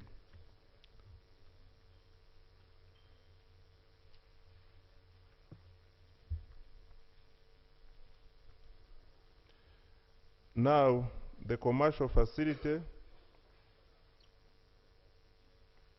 from Citibank, the loan amount is euros 20,466,934. This is 10% of the commercial contract amount and the owner's engineer. The tenure here is up to 7 years. The grace period is 2 years. The margin is 4.95% per annum. The interest rate is 6 months Euribor of 2.55% plus margin of 4.95%, which gives 7.5%. The commitment fees is 1.25% per annum on committed but undrawn amount. Mr. Speaker, I wish to note that the Euribor is a variable rate that keeps changing, as at 31st May 2026, a 6-month RIBOR was 2.55%. Mr. Speaker, now I come to the project readiness. The feasibility studies for the project have been undertaken. The project is a design and build, which implies that the contractor, who is Nexus Green Limited, will do the final studies, designs, and construction. The comprehensive economic analysis update in April 2026 confirmed the project's feasibility yielding an economic internal rate of return of 14.02% and economic net present value of euros 29.83 million. To ensure adherence to the PIMS policy, the Ministry of Water and Environment has secured an owner's engineer, SGAPI Consulting Engineers Limited, to exercise strict technical oversight over the contractor during the design and construction. The loan and the current debt situation of the country. Mr. Speaker, sir, as at the end of 2025, Uganda's total debt stock amounted to US $34.86, which is an equivalent of 52.7% of GDP. The table is there. I invite honorable colleagues to look at the breakdown of our debt, and the source is from the Ministry of Finance, Planning and Economic Development. Mr. Speaker, in line with the Debt Sustainability Analysis Report of December 2025, which reports debt statistics on the financial year basis, Uganda's debt remains within sustainable limits, with the total debt stock at 32.24 billion, approximately 116 trillion for financial year 2024-2025.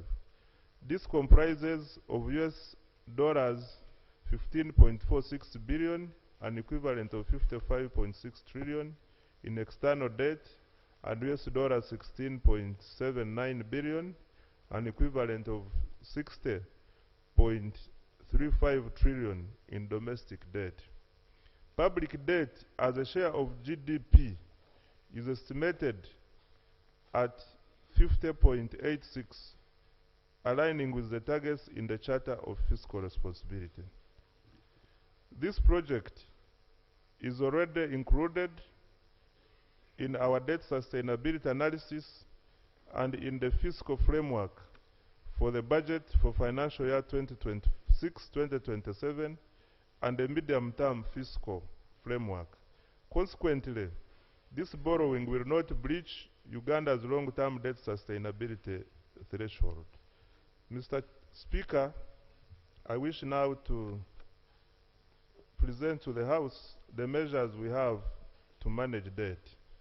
Mr. Speaker, to manage and reduce our debt levels, the government has adopted fiscal consolidation measures that include increased revenue mobilization, particularly through the implementation of the domestic revenue mobilization strategy, as well as controlling and reducing government borrowing, expenditure, and prioritizing interventions in the growth-driving sectors.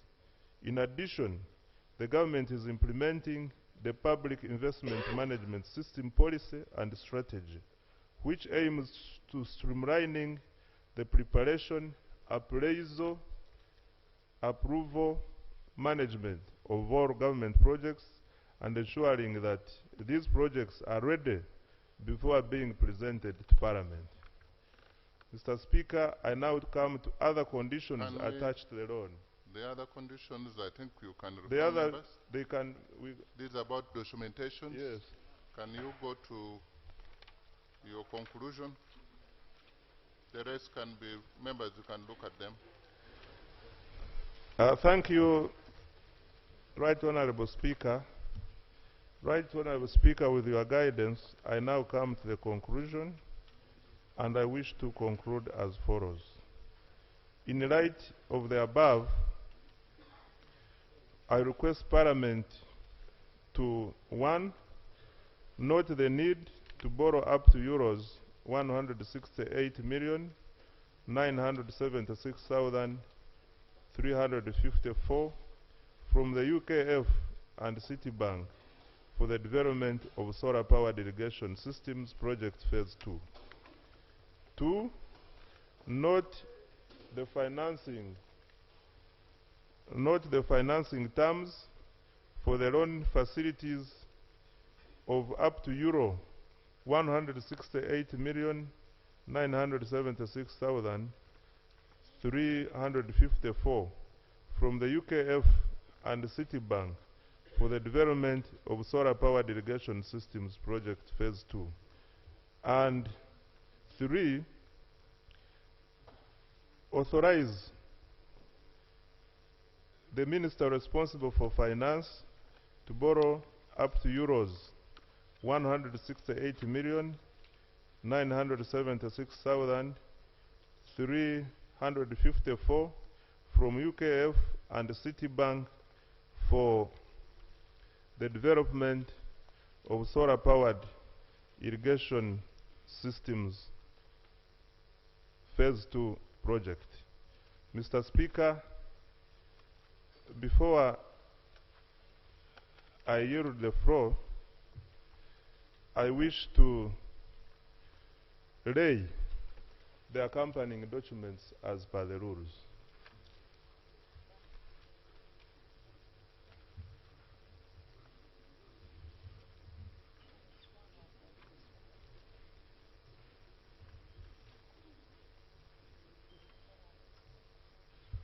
Mr. Speaker, this request is accompanied by the agreement between Government of the Republic of Uganda, represented by Ministry of Finance, Planning and Economic Development, and the lenders, who are Citibank and UKF. I beg to lay, Right Honorable Speaker. Let the record capture that. Mr. Speaker, I beg to lay the report on public debt, grants, guarantees, and other financial liabilities as at the end of December 2025. I beg to lay.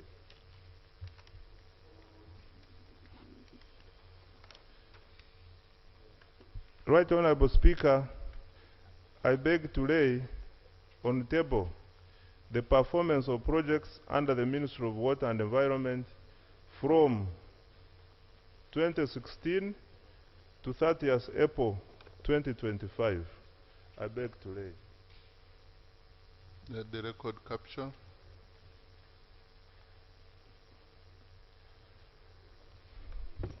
Mr. Speaker, I beg to lay on table the clearance by Cabinet,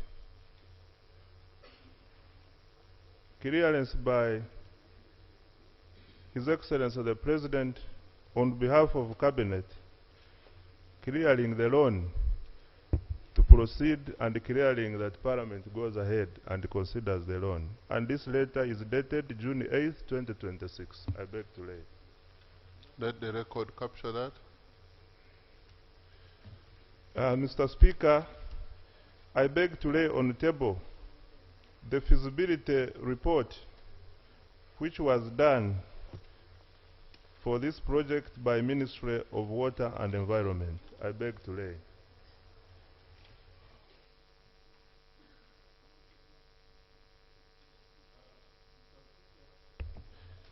I also beg to lay on table the sector performance report of all projects being implemented in the sector,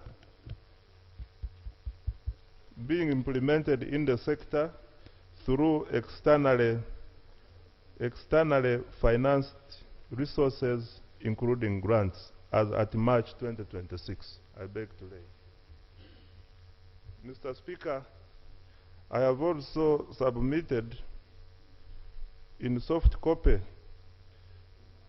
the following documents. Commercial contract, which is the project appraisal document, the environmental report,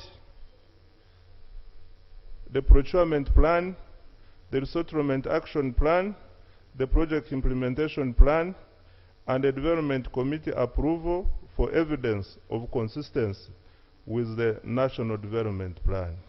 Mr. Speaker, thank you very much. I beg to submit. Thank you very much. Honorable members, I now open the debate on the motion, and the debate will be limited to 30 minutes. Clarification. We are going to debate. Clarification. Raise your procedural matters in your submission when you are debating. Thank you, Right Honorable Speaker. And I'm beginning with this side. This side you don't rise up. I don't want to. I'm beginning with this side, and not necessarily that opposition. I will pick any members here. And Honorable Nambodze. Yes, sir. My MP, please begin the debate. Thank you, Right Honorable Speaker. And in your debate, you should be clear whether you are for or against, for the record of Parliament. Thank you, Right Honorable Speaker. Right Honorable Speaker, it was your ruling that I will raise this procedural matter after the justification has been done. And allow me, Right Honorable Speaker, to inform you that I've read Rule 81, upon which you based to allow the presentation of this motion. And Right Honorable Speaker, it talks about issues that are in doubt, that whenever there is a matter and the Parliament finds itself in doubt and that matter is not provided for by the rules, that Mr. Speaker, you become the rule and you guide the House.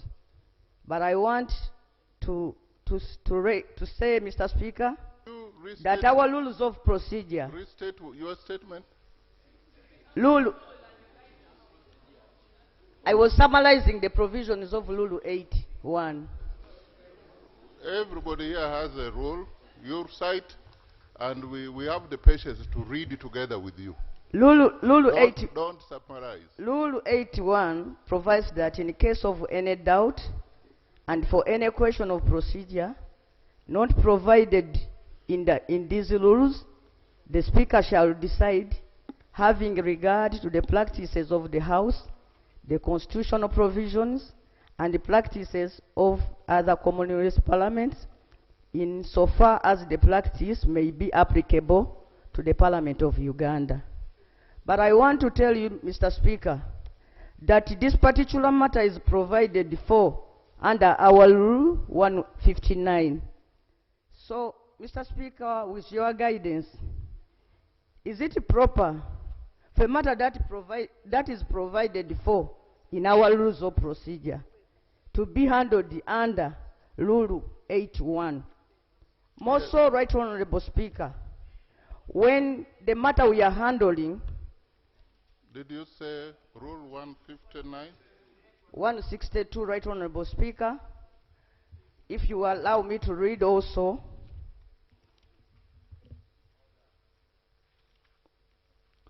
Rule 162. Actually, if you read 162, you would not raise the procedural matter. But you go ahead and read. Please. I'm reading it. Yes, yeah. Rule 162, Right Honorable Speaker. Rule 160, I beg to. It talks about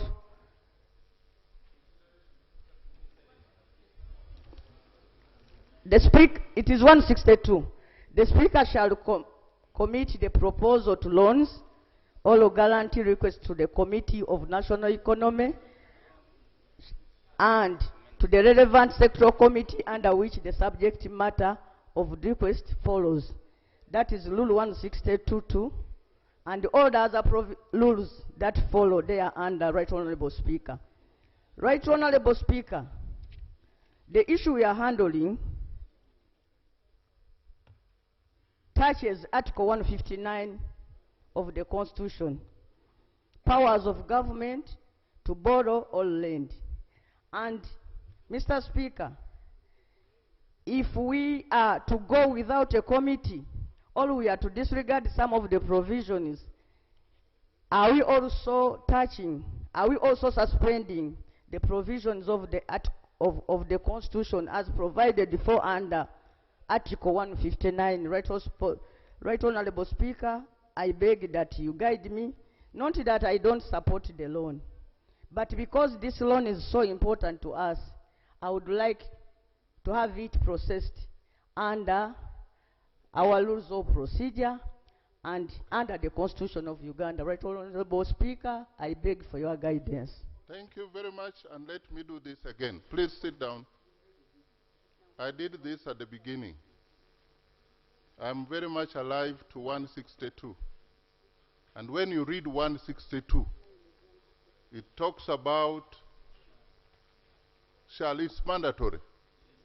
And 162.1 says the minister responsible for finance. You can refer to that.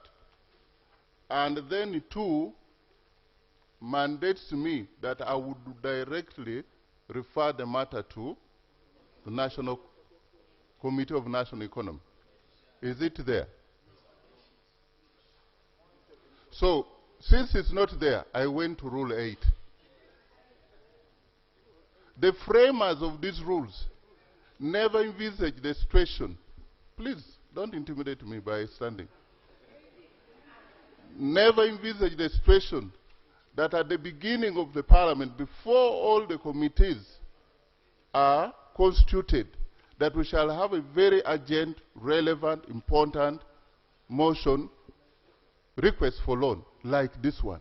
That's why I said we go for Rule 8. And this should be able to guide us. I love to play by the rules. And here I'm playing by the rules. There is no single provision of the rules, either of the Constitution, that has been breached. So the guidance is, we are doing this way. Please, you know the rules. You don't argue with the Speaker. We are going for debate. The honorable members, I want to comfort you all when I got this request. The request is time barred, that we can't even push it by one day. And the committee, now I'm the one telling you, we cannot form the committee tomorrow. We have the budget. The time barred, further guidance, former Attorney General, now Minister of Defense. Right Honorable Speaker and Honorable colleagues, as we clamor to follow the rules, let us follow them to the letter. Rule 8.2 says the Speaker's ruling under Rule 1 shall become part of the rules of procedure until such a time when the substantive amendment of these rules is made in respect to the ruling. You cannot deal with it. He's finished. The Speaker has given a ruling. Even if he's wrong, it is part of the rules. And for order, and for your information, in this case, the Speaker is right. In this case, the Speaker is right. I want the lawyers on this side. Honorable Paul Mwiru, you are beginning to debate. Thank you, Right Honorable Speaker. Right Honorable Speaker, I rise to make a contribution to the motion. But before I do that, I want to state from the onset that actually the facts of the loan as packaged, the loan has no problem. We have a problem with the Parliament being stampeded. Right Honorable Speaker, I want to draw your attention to Rule 182. 182, Right Honorable Speaker. Right Honorable Speaker, this rule constitutes the business committee of this House, where I am a member, where you are a member, the Deputy Speaker, the leader of government business, the leader of opposition, and 2 independent members. The import, and the chairpersons of committees, yes. Right Honorable Speaker, the import of that rule is that whereas you are the Speaker, and that one there's no doubt about that, that there is a business committee of this House, that when business comes from wherever it comes from, it must go to the business committee. And the composition of the business committee is by law. This provision, the rule, sets up the business committee. Right Honorable Speaker, the manner in which we are proceeding, first, there is an Auditor General's report, which questions the first loan, and it raises a number of issues, and because the movers of this motion know that if we were to go through the normal scrutiny of processing a loan, our committee would question that loan. Because when you look at Article 90, it establishes the committees of Parliament, and the rationale is for efficient running of Parliament. So the question now is, I didn't want to look like I'm questioning where the Speaker got this business, without calling us as a business committee, so that we deal with this business, and then have a discussion and guide, because like they're setting up, you ask the members of business committee. Can I help? You want to know where the business came from? The motion is raised by Minister of Finance. That's where the business came from. You know, the roles of the business committee, where I was a member for several years, is very clear, and you know it. It's not on a day-to-day, and how many times that the business committee, I know you are a new government opposition whip, you are real dying out to have that first meeting. Very soon, when the whole committees are... Please. Thank you, Right Honorable Speaker. You are dying out to be in the first meeting. We are going to have that meeting when the House is fully constituted with the committee chairpersons. Thank you, Right Honorable Speaker. Right Honorable Speaker, on the close reading of Article 159(2), it vests the powers to borrow in government with approval of Parliament. So we can't do it casually, because people are running away from our Committee of Parliament, questioning this loan. I will implore you, Right Honorable Speaker. Right Honorable Speaker, I started by saying that the loan has no problem. But there are things which the movers of the motion of the loan are running away from. With me, I have Auditor General's report. Right Honorable Speaker. It raises, Honorable Speaker. Order. Well, so I didn't want us. Well, this is, we are taking over. We are taking off. Taking off with the big plane, there is need for tax. You allow this, so that's why I was not entertaining orders. Thank you, Right Honourable Speaker. Yeah. Right Honourable Speaker. Yeah. Right Honourable Speaker, the point of order I'm raising to my senior brother and around the council. He mentioned here that you are sitting here casually. It's on record. It is on record. The clerk can play. Right Honourable Speaker, is the Honourable Mwiru in order to say that this Parliament is sitting here casually when we have the Vice President, we have the Speaker, and all members, and even the leader of opposition? Is he in order to say that we are just sitting here casually? Honourable Paul Mwiru, this is not a leisure park. This is Parliament of Uganda. Nobody is here at this time casually. So I think you need to withdraw that matter for... Thank you, Right Honourable Speaker. Right Honourable Speaker, I withdraw the statement in the context of my brother, the way I understood it. Right Honorable Speaker, I wanted to summarize by saying that Dr. General's report of 2025, I have a copy here with me. It states that out of the 1,009 sites handed over by government to the contractor, 162, which is 16%, were marked as failed feasibility study stage, at the feasibility study stage. That's one. Two, that similarly, 58 schemes, which is 21 irrigation and 37 water supplies, failed at design phase, resulting into financial loss of 208,530 euros. That's Dr. General's report. And when was it tabled here and adopted? Right, this is a report of 2025. Dr. General presented the report to Parliament, and it was supposed to be dealt with by the committee, the relevant committee, adopted by the House, and then the Minister of Finance would issue a Treasury memoranda to show action taken on these issues raised. So this report has not been adopted by the House? Honorable Speaker, Auditor General's report, you have it in the committee, Accountability Committee, or it was brought here?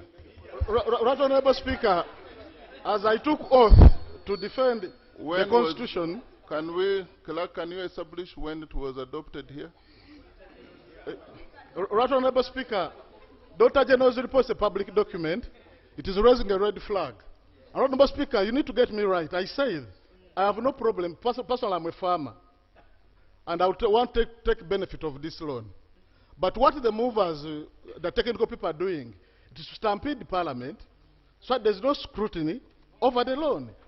I would implore you, Honorable Speaker, finally, that I know you are my chairperson in Legal and Parliamentary Affairs Committee, a very careful person.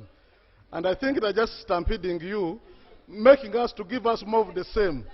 So I call upon you to really reconsider, and we follow the law. Thank you.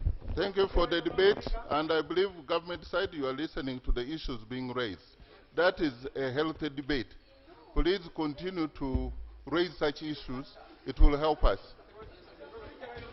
Honorable Chirumira.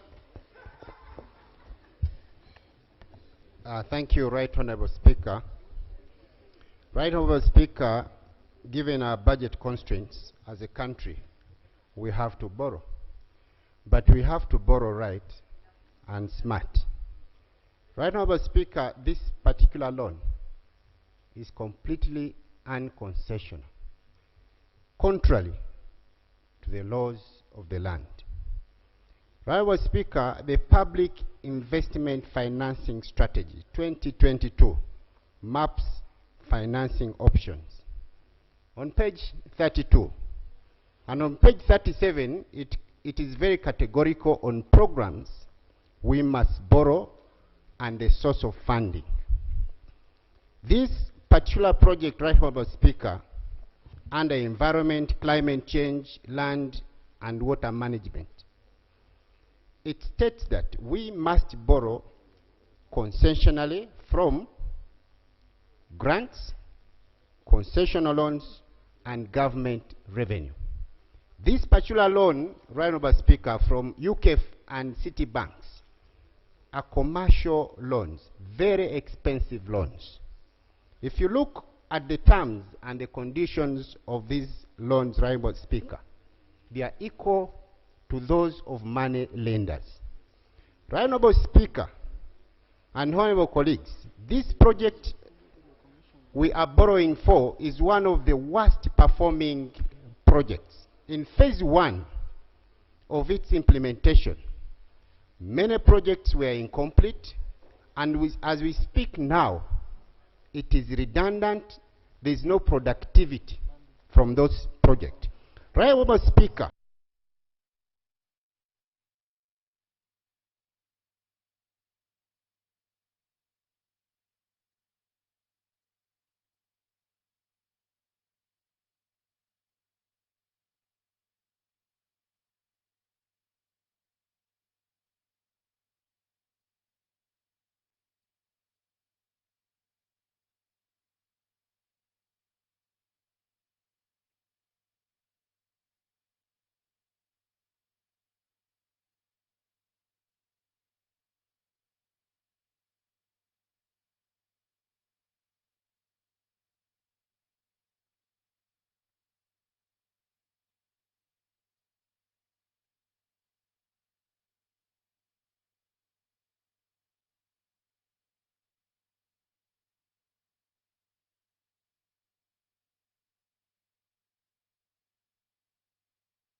UBC, inspiring Uganda.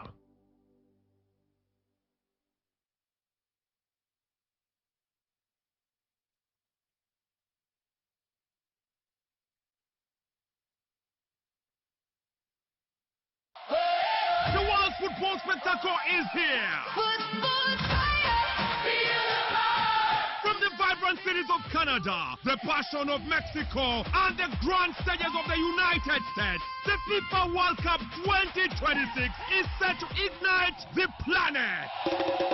Every goal, every save, every moment of glory, live and unforgettable on UBC TV and all its radio stations. From the streets of Rio to the night and day. Follow Africa's finest, football's biggest stars, and the battle for the most converted trophy in world football.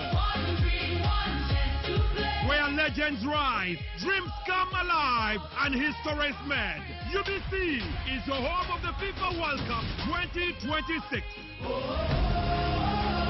Stay tuned to UBC TV and all UBC's radio stations, bringing the world to Uganda, one match at a time.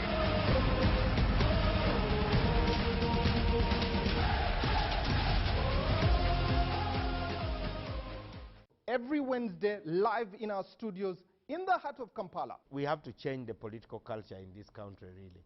Who has bewitched Ugandans?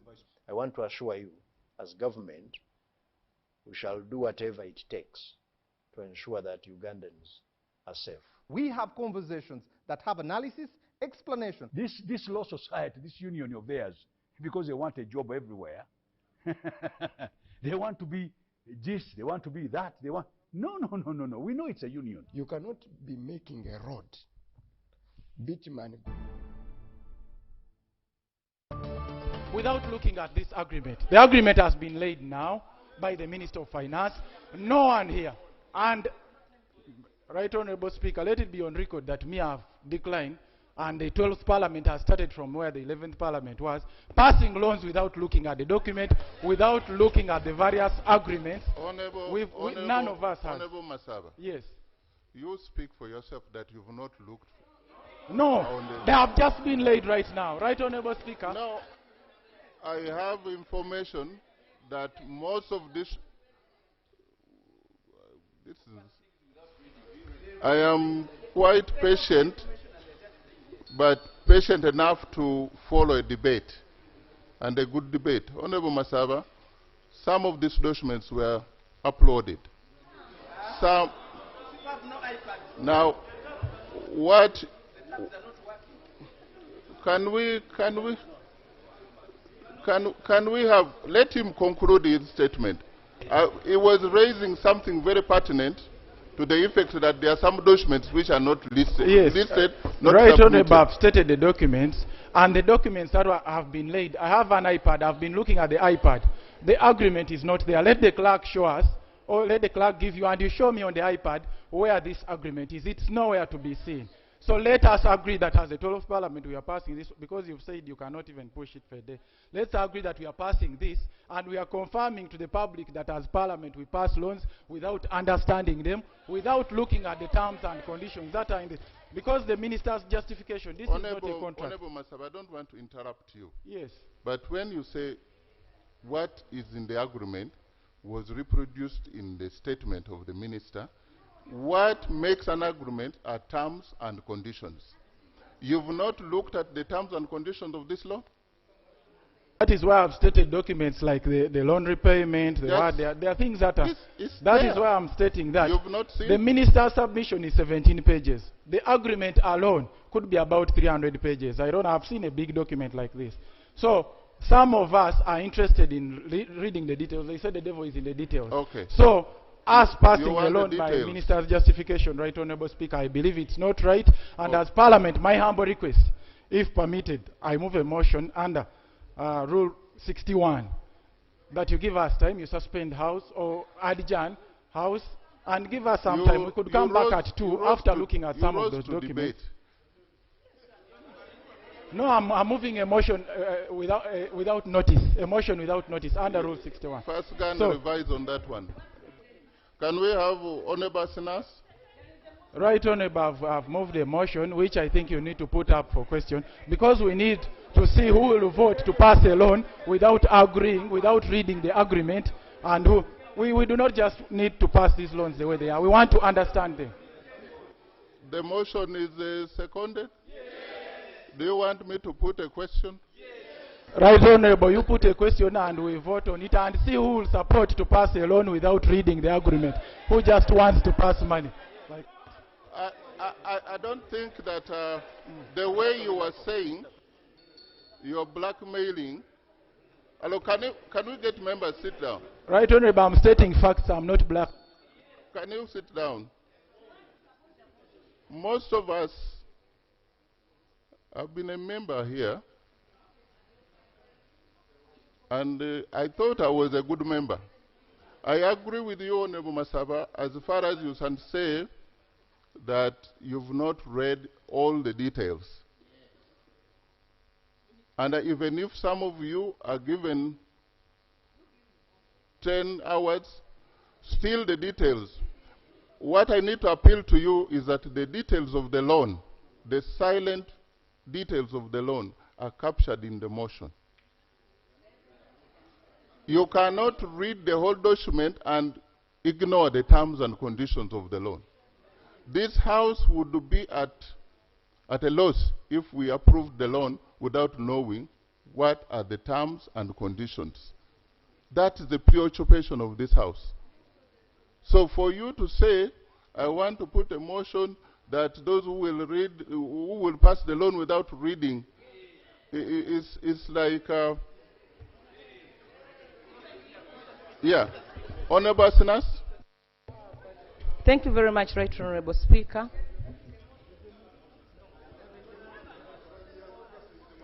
Thank you very much, Right Honorable Speaker. I stand here to oppose the motion which the mover made, the Minister of Finance,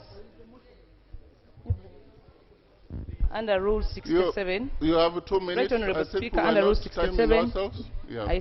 I stand to support second Honorable Karimu's motion, which says that under Rule 67, Honorable Member, there is no motion before me, other than the motion for the loan.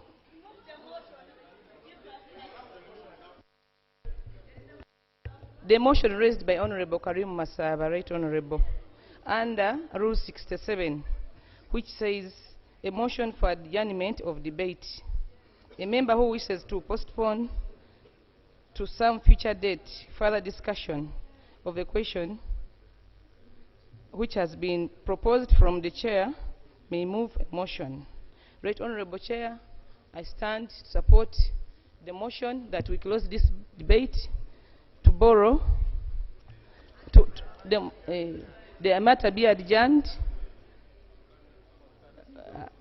Those are 2 motions. There is a motion for closure of debate, and then the motion for adjournment. So for adjournment. Which one are you? Should we process? For adjournment of the motion. So you move properly. Move properly if you want. Right Honorable Speaker and honorable members, I second the motion that we adjourn the debate of borrowing euros 1,068,976,035 euros from the UK Export Finance and Citibank for the development of solar-powered irrigation system project phase 2. Right Honorable Speaker, I beg to move.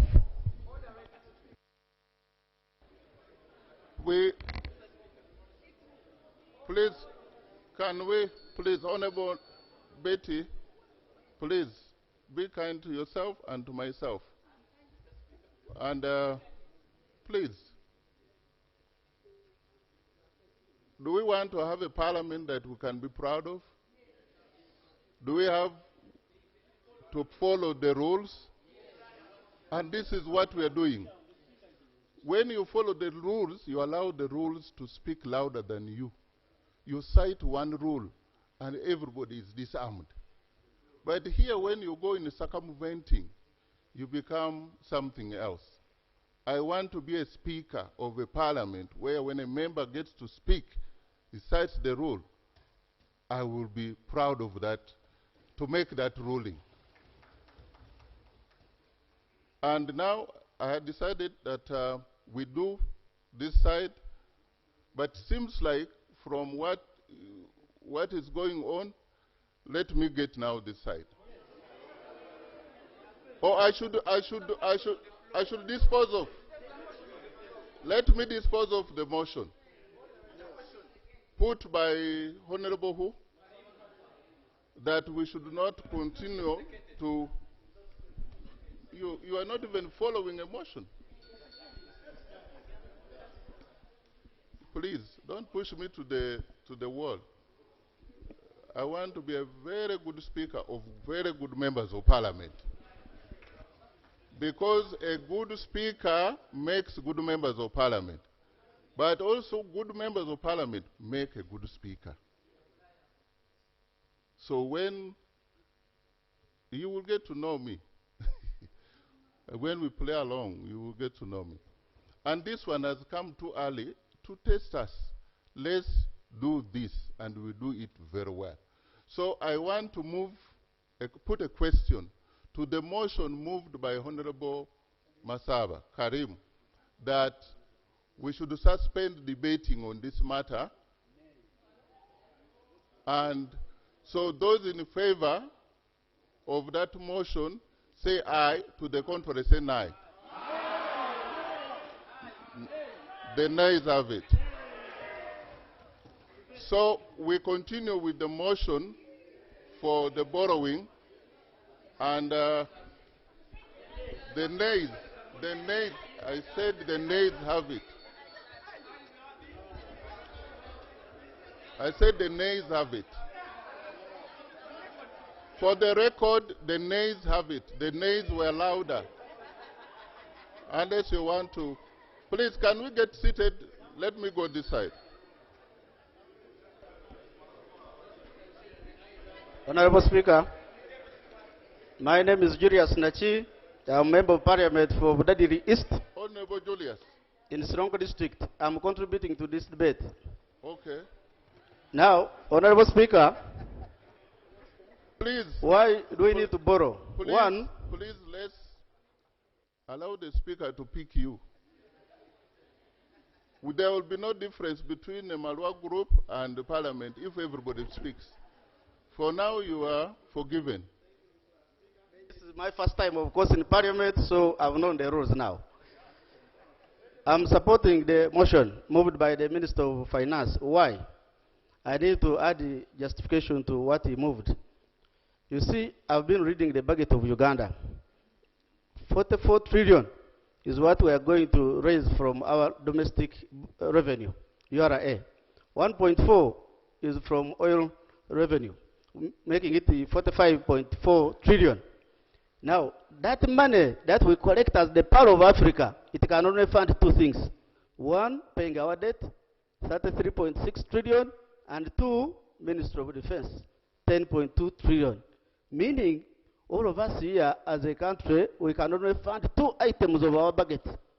The rest, including our salaries, whenever we go to get salaries in the bank, we are getting borrowed money. Whenever you see people going to school, whenever you see a road in your village, we are using borrowed money. Whenever you see any activity taking place in Uganda, we are using borrowed and also donations. So, no, this is now based on the figures. This is now real mathematics. It is not just science. Because our budget is 84 trillion. 33 is going into debt. 51 is what is going to be left for public service and whatever. Now, we are raising 44 trillion in revenue, meaning we have a deficit of about 38 trillion. Where do we get it? It has to be through borrowing. But what do we do now? The Minister of Finance needs to come up with a strategy of increasing our revenue, local revenue. Now, our debt to GDP ratio currently is 13%. If it moved to 30%, we would be able to finance our budget 100%. Okay, Honorable, thank you very much. Let me have the Minister of Agriculture. You know value for water, for irrigation. Yes, Honorable Frank. Thank you, Right Honorable Speaker. I really didn't want to debate for the sake of debating. I tried to listen. But I wanted to make a humble appeal to colleagues. I want to thank the Minister of Finance for prioritizing financing for irrigated farming. Colleagues, we stand at below than 2% of our irrigation uptake. We didn't mind in the past putting so much investment in irrigation because God had given us our 2 guaranteed predictable weathers. We would experience quite often bump harvests of most of our crops. But now, crop failure is predictable. It's more predictable than actually crop yield.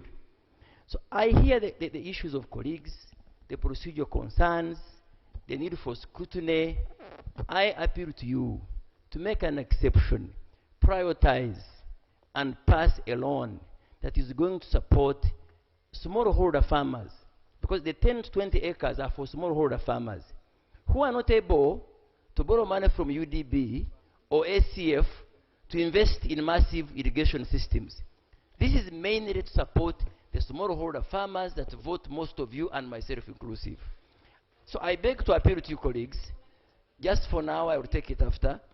I beg to appeal to you colleagues that we've just finished the U-Gift program implemented by the agro-industrialization program, Ministry of Water, Ministry of Agriculture. When you go to your ministry, your villages, you've seen farms funded, U-Gift, phase 1. They are quite a number. The issues you point out are critical. Ministry of Water should take note of them, Agriculture should take note of them, Ministry of Local Government should take note of them, because that's where the staff that identify farmers are resident. OPM takes note of them, they monitor government. Just let me finish my submission. Allow me to finish my submission. Just for your benefit. Yes, it's my right to take it or decline it. So I appeal to you colleagues. We can do a lot of filibustering with the rules, but the farmers want an answer. The answer is stability of their farming. And stability does not lie in anything else. We've given them money through PDM. Money alone will not support soil health. We must put water in the soil, and you do so through irrigation. I therefore support the motion. Thank you. Honorable Namara. Dennis.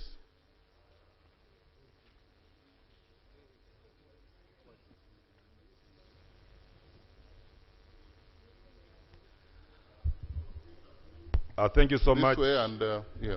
Thank you so much, Honorable Speaker. On the onset, I want to say that I support the motion because irrigation is the only way to go. You can talk about the percentage of the loan being a bit higher, but what are the repercussions of global warming? What are the repercussions of climate change? What are the repercussions of hunger? I'm a farmer myself. I deal with the farmers at the village level. So it is very, very important. If you look at our irrigatable coverage right now, 0.5. Burundi is 1.6. Kenya 3.6. We are still below. It is very critical. As we talk now, people's crops are drying. As we speak now, people's crops are drying. So the analogy and the argument of saying technicalities have not been followed, I would want to request you, honorable colleagues, let us support the motion and get water for irrigation. Some of you are members of Parliament of Kampala Road. You may not know in the villages are going. I beg to submit another speaker by supporting the motion. Thank you. Thank you very much, Honorable Bahati. Well, there are so many. Yes, and I allow us. Honorable Bahati, 2 minutes. Then Honorable Bangura will come and yes. Thank you, Mr. Speaker and honorable colleagues. I rise to support the motion of approving a loan to implement solar-powered irrigation schemes in our country for two reasons. One, support our industrialization drive. Secondly, support our exports. As we speak now, Mr. Speaker, we have secured markets for coffee and cocoa in different countries. We have secured markets in China, in Serbia, Algeria. But we are facing a challenge of capacity of production to export to these markets. And the reason why we are facing it is because of seasonality of the production of these crops like coffee. So this particular project will help us to guarantee production all year through to be able to meet the markets that we have secured. Secondly, we have been talking about agro-industrialization. Agro-industrialization will need production of these products. So this project, and I've seen the report of the previous performance, this is phase 2, colleagues. The work has been done on irrigation of this particular project. So I want to implore you, honorable colleagues, that approve of this project will support industrialization, will support exports of our country, and will support the development of our country. And therefore, I support this motion. I yield the floor. Then we'll follow by Honorable Kefa. Thank you very much, Right Honorable Honorable Speaker. Those are all Honorable Nankabira and then we see how we go. Yeah. I've come back this way. There's one person here. Thank you very much, Right Honorable Speaker. Right Honorable Speaker, I stand to also support the loan. And Right Honorable Speaker, from the parliamentary perspective, it is important we get institutional memory. I've been one of those who was overseeing this first phase. And I want to inform you that the challenges that we encountered in first phase, notwithstanding others, is the scope. We're actually having so many of our people who are interested in getting their land irrigated. The scope has been small. Here today we've been told it is going to move from 11 acres and moving towards 20. The communities out there are expecting more. The rain patterns have disappointed us.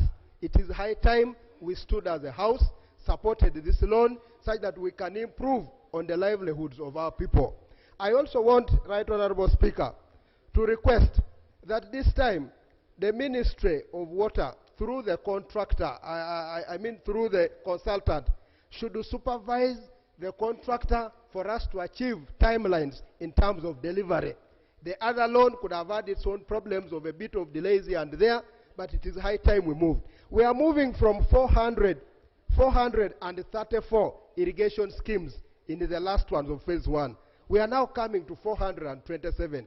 In fact, what we'll be talking about here, how can the government request other development partners there, including maybe the one that Honorable Masaba was talking about, to come on board such that we widen the scope and make sure that we get many of our people captured and supported by these irrigation projects. Finally, Right Honorable Speaker, they have listed here the beneficiary. Honorable Kefa, then Honorable Nankabirwa. Thank you very much, Right Honorable Speaker. Then I will come here. Right Honorable Speaker, I stand to support the motion. And if I had any doubt, I draw assurance from Honorable Muiru. He has said it's a good loan and a good project, which actually he also supports. His concern was with the audit. I think, Honorable Muiru, you know it. If there is a problem in an organization, audit query in an organization, you don't close the organization. You don't stop operations. Whatever the audit queries are, they have to be addressed. But that's a separate issue. We'll need the Treasury Memorandum, but that will be a separate issue. Then the second thing, there was a Honorable Kirumira here. I mentioned that this is money from commercial from money lenders. Actually, it's a semi-concessional loan. Semi-concessional. It's not exactly concessional, but it's concessional. Normally, the concessional loans are up to around 3%. The interest rate on this one is 3.6%. The commercial bit is the one which is more expensive, but that is only 10%. So 90% of the loan is semi-concessional. And I also see this project actually as revolutionary. Actually, I've looked at the districts that will benefit. 126 of our districts will benefit. Over 700 projects, 700 sites will be involved. That's revolutionary, which I believe will help. Thank you. Honorable Nankabirwa Ann, wait. Thank you, Right Honorable Speaker. I stand to support the motion to borrow. Right Honorable Speaker, as farmers, we are touched of how much loss we are undertaking because of the climate change. We can do mitigation, we can do adaptation. Irrigation is one way of adaptation to climate change. These days, you can experience rain in your compound when the other side of the house there is no rain. Those are effects of climate change. I do take recognition of what Honorable Masaba is saying about the issues. But I think there are two issues, or three or four. Approval of the loan is one of the things. We have been informed that we are time behind. I am seeing here 126 districts, including mine, including yours, of many colleagues here. Now, the issues to address, we can address them after approval of the loan, when we constitute the National Economic Committee. The Speaker can take cognizance of the issues raised by the members. For example, we can also raise some issues, Right Honorable Speaker. The cost. When you look at the 427 sites, that means that every site will take about 2 billion on average. When you look 10 to 20 acres, you realize that the cost is on average 100 million per acre. Those are issues Parliament can address after securing. Thank you. That is Honorable, whom did I pick? The Honorable Nankabirwa. We can now come, Honorable Chavira, I gave you, and the side up. John Taylor. John Taylor after Honorable Javira. I gave him, but since he was still new, he was looking behind for the microphone, and somebody else took it. So thank you, Right Honorable. Thank you, Right Honorable Speaker. Right Honorable Speaker, there is an image that is being painted that maybe one side of this Parliament does not wish Ugandans well in terms of agro-modernization, which is not correct. We are talking about having these loans that we have secured over time processed, used under the rules as guided, and to the satisfaction of the Ugandans who are going to pay, or to be able to pay, or to pay back this money through the tax they pay. Right Honorable Speaker, in the justification that the Minister presented, we have a list of conditions that is on page 8 a list of conditions that are supposed to be met for these sites that are being prepared to undertake this irrigation. But when you look out of the documents that the minister laid, there is no confirmation that these conditions have been met. There is no confirmation, for example, that the farmers have the coffee plantations that is at least 1 year old.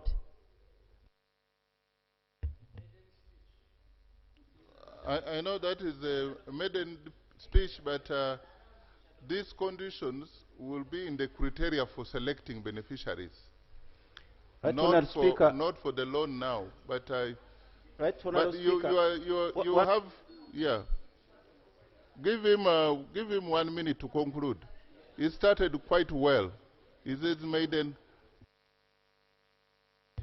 Thank you, Honorable Speaker. Right, Honorable Speaker.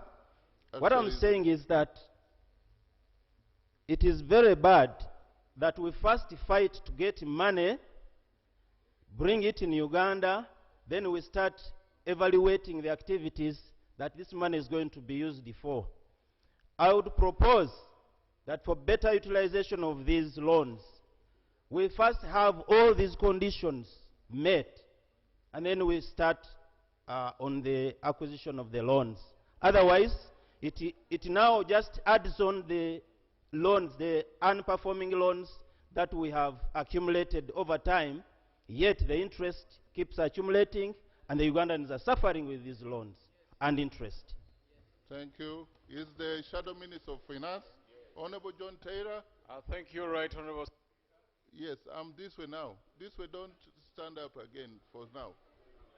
Yeah. Thank you, Right Honorable Speaker. Yes. Right Honorable Speaker, I stand to support the motion to borrow this money for a few reasons. One, this is money for irrigation. Many of us are grappling with dry crops in our localities.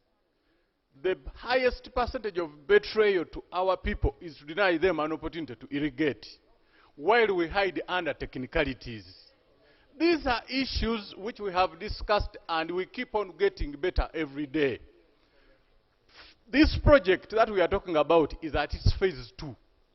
Nobody would misuse an opportunity to get wiser than he was yesterday. We made mistakes in phase 1, and I am glad the minister has alluded to this. We shall keep correcting these mistakes while we give our people water because they badly need it. Right Honorable Speaker, I stand here to support the motion. I thank Honorable Wakida. Then Dr. who? Thank Dr. you. Chikabi. People at the back, they also need to... and then I will come in the middle, and then we shall close the debate. Honorable Dr. Wakida. Yeah.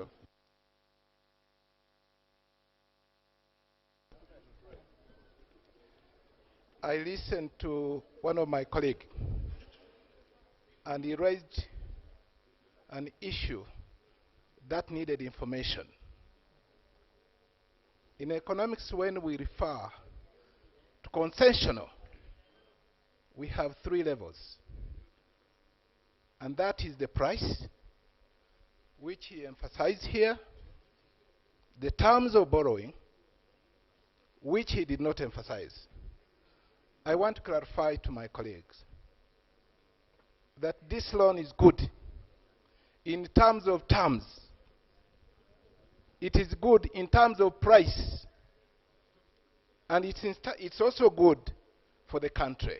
I therefore support the loan. Thank you. Thank you so much. Honorable Dr. who? Chikabi Edward. Chikabi. Right. 1 minute now. Thank you so much, Right Honorable Speaker.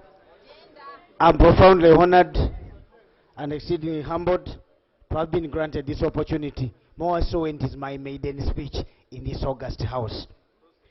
First and foremost, Honorable colleagues, I understand there are technicalities that the Right Honorable Speaker has waived, all in honor of procedure, number 8, rules of procedure 8.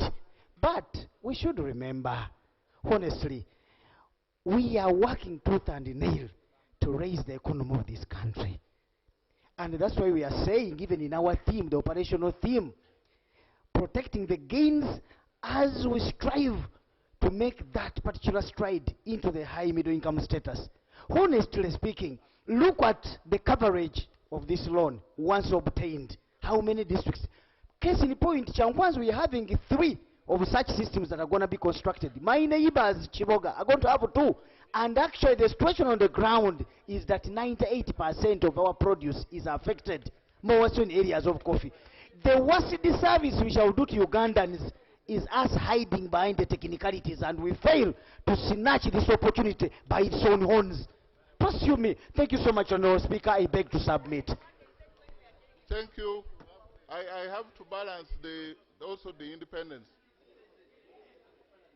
Now let me first hear from Honorable Rex. Pex or Rex? Pex.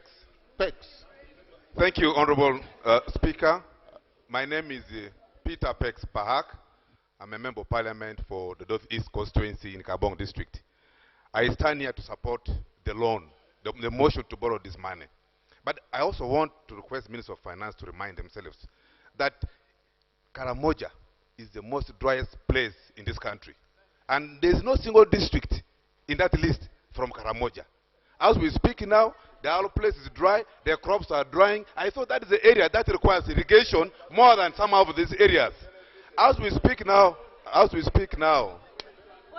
this? Where is the minister? You want to accept him? Thank you. It is a practice in this parliament that when a loan comes to this parliament, President has to give approval to this loan. President wrote a letter approving this loan. Actually, he did not only approve this loan, but also approve for Karamoja for the development of multi-purpose water development projects at Lopei in a park district. But the minister has never presented this year, and yet they were supposed to be moving together to the same money lenders or whatever the case may be. But Karamoja is missing in this. I wanted a clarification from the minister. Why did you come with a half information? There's no information about Karamoja here, and yet the president has cleared. You presented a wrong letter of the president. This letter was on the 15th of December 2021. He's presenting something else here. But now he's not talking about this. This is the information we have as members here. Okay. Yes, that's the information I want to give my colleague. Thank you. Now, let me go in the middle. Honorable, yes, Terego. Terego. And the minister should answer some of these issues as we close. Thank you. Thank you, Honorable Speaker and honorable members. Honorable colleagues, we have a huge problem in this country of the majority youths and women who are indulged in farming. As you know, unemployment and unemployment in rural areas account for between 65 to 70% of the rural communities. We come from the rural communities, all of us. And so it is very important that to cater for underemployment and unemployment of our youth, and to avoid the drivers that take our youth to external odd jobs, we need to create capacity and capabilities to help our youth find employment that's productive in this country and back home here. So as we deal with the external challenges of the youth who go out there, let's start with the resetting the table back home so that... Okay, Honorable Minister, I had picked, yes. So I take it, Honorable Speaker, that we support this motion. Okay. We need it as a matter of seriousness to our rural communities. Okay. Terego, and then let the women talk about water. The men, you've talked a lot, but women are the majority who suffer about water. So, Yeah, thank you so much, Right Honorable Speaker. Right Honorable Speaker, I arrived from Terego this morning. I have a plantation of maize over 80 acres, and it has totally dried. I was in tears yesterday. And not only me, the farmers in Terego are in tears. This is a loan that really didn't need any debate. But now that we're having the debate, members, I'm telling you, as a champion and as the most rural member of parliament in this house, for the sake of the rural people, I'm kindly requesting that we pass this loan to support agriculture. That is the backbone of this country. I stand here to support this motion, and I promise you, you will not go wrong if you join me in supporting it. Thank you. The men, you first give the women the break. Yeah. Yes, Honorable Rakojo. Thank you, Mr. Speaker. I would like to go into the thinking that none of us has not been affected by irregular patterns of rain. Like was said, it may rain in your compound, and in your neighbors there's no rain. And we know that coffee is a crop that has been that is a household crop, and it educated many of us. People are waiting. They keep asking us for seeds. They keep asking us for irrigation opportunities. We shall have done them a disservice. The women, the youth, they are going to lose opportunities. Women are the ones who fetch water. Why don't we have this irrigation system come up to help them avoid that? Why are we avoiding employment opportunities for these groups that are out there yearning? Honorable Dr. Sylvia Ruchiga.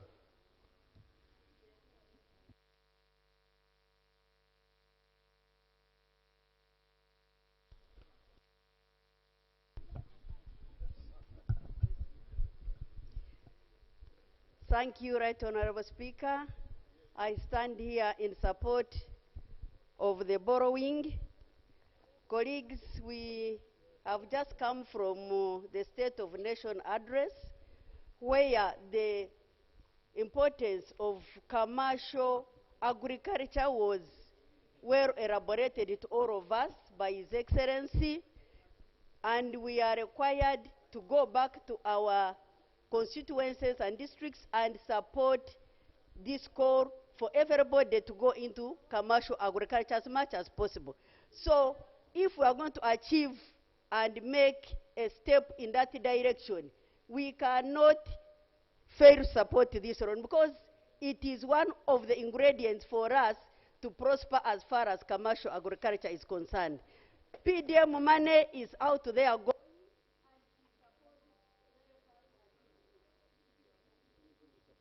Riantonde, Chiriadongo. I see Honorable Paul Omara. Thank you so much, Right Honorable Speaker. Are you a woman? Thank you so much, Right Honorable Speaker. My name is Katusime Jovia, woman named Pichiriandongo. Right Honorable Speaker, I support this loan. Kriandongo farmers lose crops every dry season. Solar irrigation means water without diesel, more food, more income. This is capital for production, not consumption. I beg to move. Thank you very much. Okay. Motion. So, Honorable Wanyoto. Honorable Wanyoto. Then Honorable Pachuto. Yes. There's some conclusion which will be here. Thank you, Right Honorable Speaker. I'm Lydia Wanyoto Mutende from Mbale City. I raised to support the motion of the loan. I've just had a meeting with many farmers, and their problem was fertilizers. I've just told that I come from Mbale City. And their biggest challenge was the cost of fertilizers, which have gone up. So colleagues, let's support farmers by lowering the cost of agriculture. This facility will help lowering the cost of agriculture in terms of inputs, but also look at others. I am very firm also on issues of the rules, but colleagues, for the sake of this loan, this work in progress, will support each other and ensure that whatever is not done can be done. Thank you. The loan process. Honorable Jane Pachuto. Thank you. Thank you, Right Honorable Speaker. Right Honorable Speaker, I stand to support the loan based on the following. Right Honorable Speaker, the loan resonates with the tenfold growth very well because it is going to boost production, it is going to boost exports, and therefore improve on our balance of payments, which we very much need, the foreign exchange coming in. Right Honorable Speaker, this loan is going to spread throughout the districts, including mine, Pakwach, where coffee has been little grown. I therefore support it because it's going to create employment to our young people of Uganda and promote crops that other areas of Uganda have little known about or grown. I beg to submit. Thank you. Moyo. We are trying to give, that should be the last woman now, and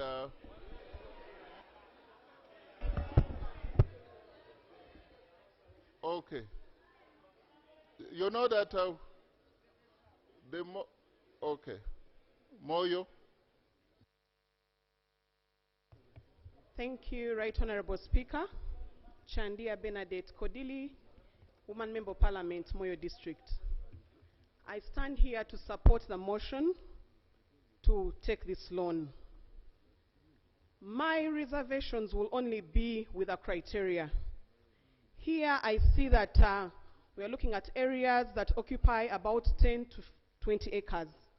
In Moyo, Adjumani, and Obongi, because of the dry spells, we do not have this capacity. So as we acquire this loan, let us take into consideration areas that are as small as 5 acres so that it reaches all the required members. When I look at one of the criteria as well, we are looking at farms that are 1 year old. We clearly don't have farms that are 1 year old and 10-acre capacity. So for that matter, this loan is required by areas. Honorable Mara, you've been standing when women are the ones standing. Thank you, Right Honorable Speaker. I rise to support the motion. Right Honorable Speaker, I want to dispel the assertion that this facility is expensive. This is a blended facility. There is no bank in Uganda here that can offer on a foreign currency denominated loan at 3.5%. It's not possible. If you look at the yield curves, Right Honorable Speaker, in the treasury bills and bond markets now, although they have declined, they are going at 13.5 to 16%. So any foreign currency denominated loans in Uganda cannot go below 11%. So what we have got, Right Honorable Speaker, is a big deal.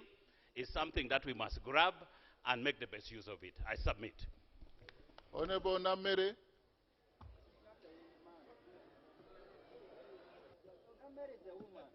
I have to give opportunity to those who are seated also very far away. Yeah.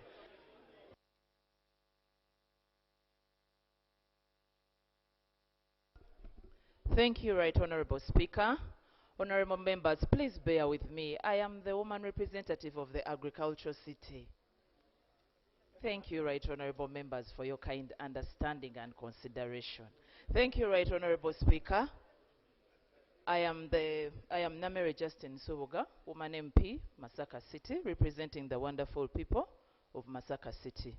Right Honorable Speaker and honorable members, I stand here to support this motion.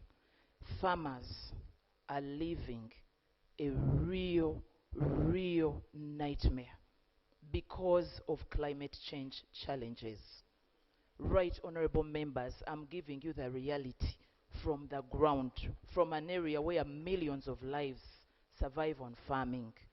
kindly, the Right Honorable Speaker assured us that no law has been broken. He assured us. And not just assuring, I was reading what everybody has. Honorable Sanjay, the corner, and I'm going to come here. Honorable Christoph.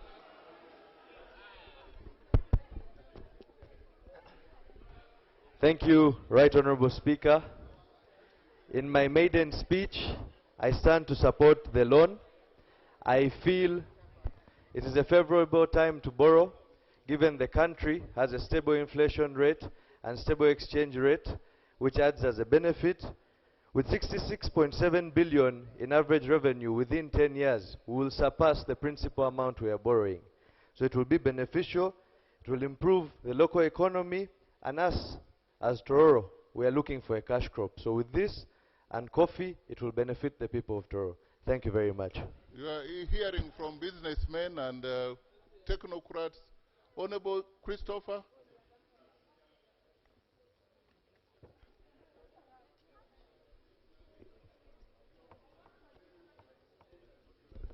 Thank you very much, Mr. Speaker, sir. Mr. Speaker, Chwanzanga Christopher is my name. I come from Obugendera County in the Vundavujo district. Mr. Speaker, sir, and honorable members, I don't know why we are rushing this loan. And maybe I should be clarified. When is the Economy Committee constituted? When are we constituting the Economy Committee? Mr. Speaker, sir, and honorable members, this is not the first loan of such a kind. I am detecting something. Information. First of all, they have gone for expensive irrigation scheme, solar. In this country is highly endowed. We have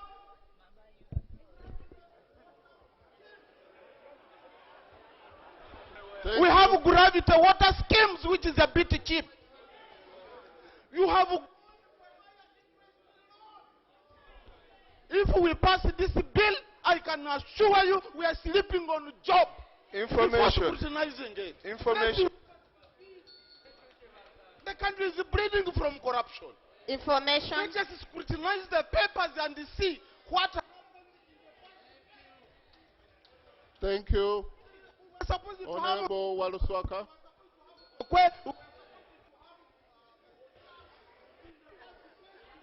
There.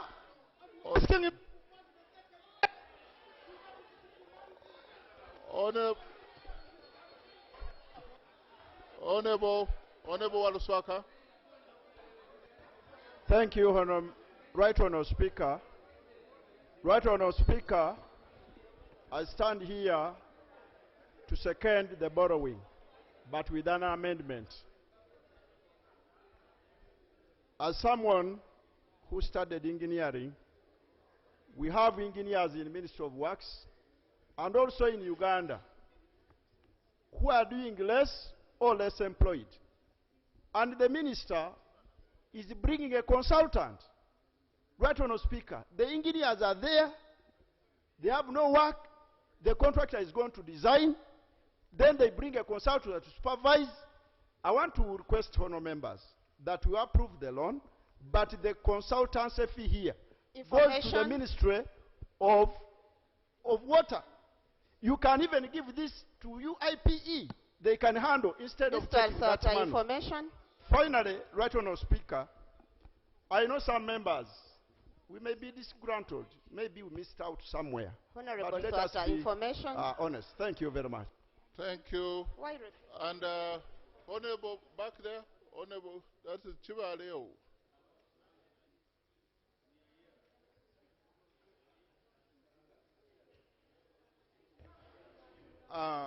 Thank you, Right Honorable Speaker. Alan Atugonza is my name, Member of Parliament for Bulisa. Right Honorable Speaker, every member here has supported the motion. They are supporting the loan. But they have some issues. Literally, I'm on a committee of national economy. I've been on the committee of national economy for the last 4 years. It is so painful. I think there is something here being hidden. The first loan, everyone is saying, didn't perform well. Why are we rushing with this one? You can see what Honorable Swaka is saying, what Honorable Kibazanga is saying, and these are our concerns. Information, Speaker. Why don't we, no, why don't we, you want to take information from? No. First of Yes, all, I have information. It is, no, Right Honorable Speaker, there are very many bad performing loans in the ministry. Now, adding this loan without scrutinizing it, Mr. Speaker, I'm very sure... Honorable Member, why are you not scrutinizing it here? No, here, at the time we are given Honorable Minister, Right Honorable Speaker... Are you saying a committee does more scrutiny than... I'm telling so you, I opened my mail today. That's when I interacted with this loan. Right Honorable Speaker, you got the details of this loan from your mail? We have a number of non-performing loans in this ministry. And phase one of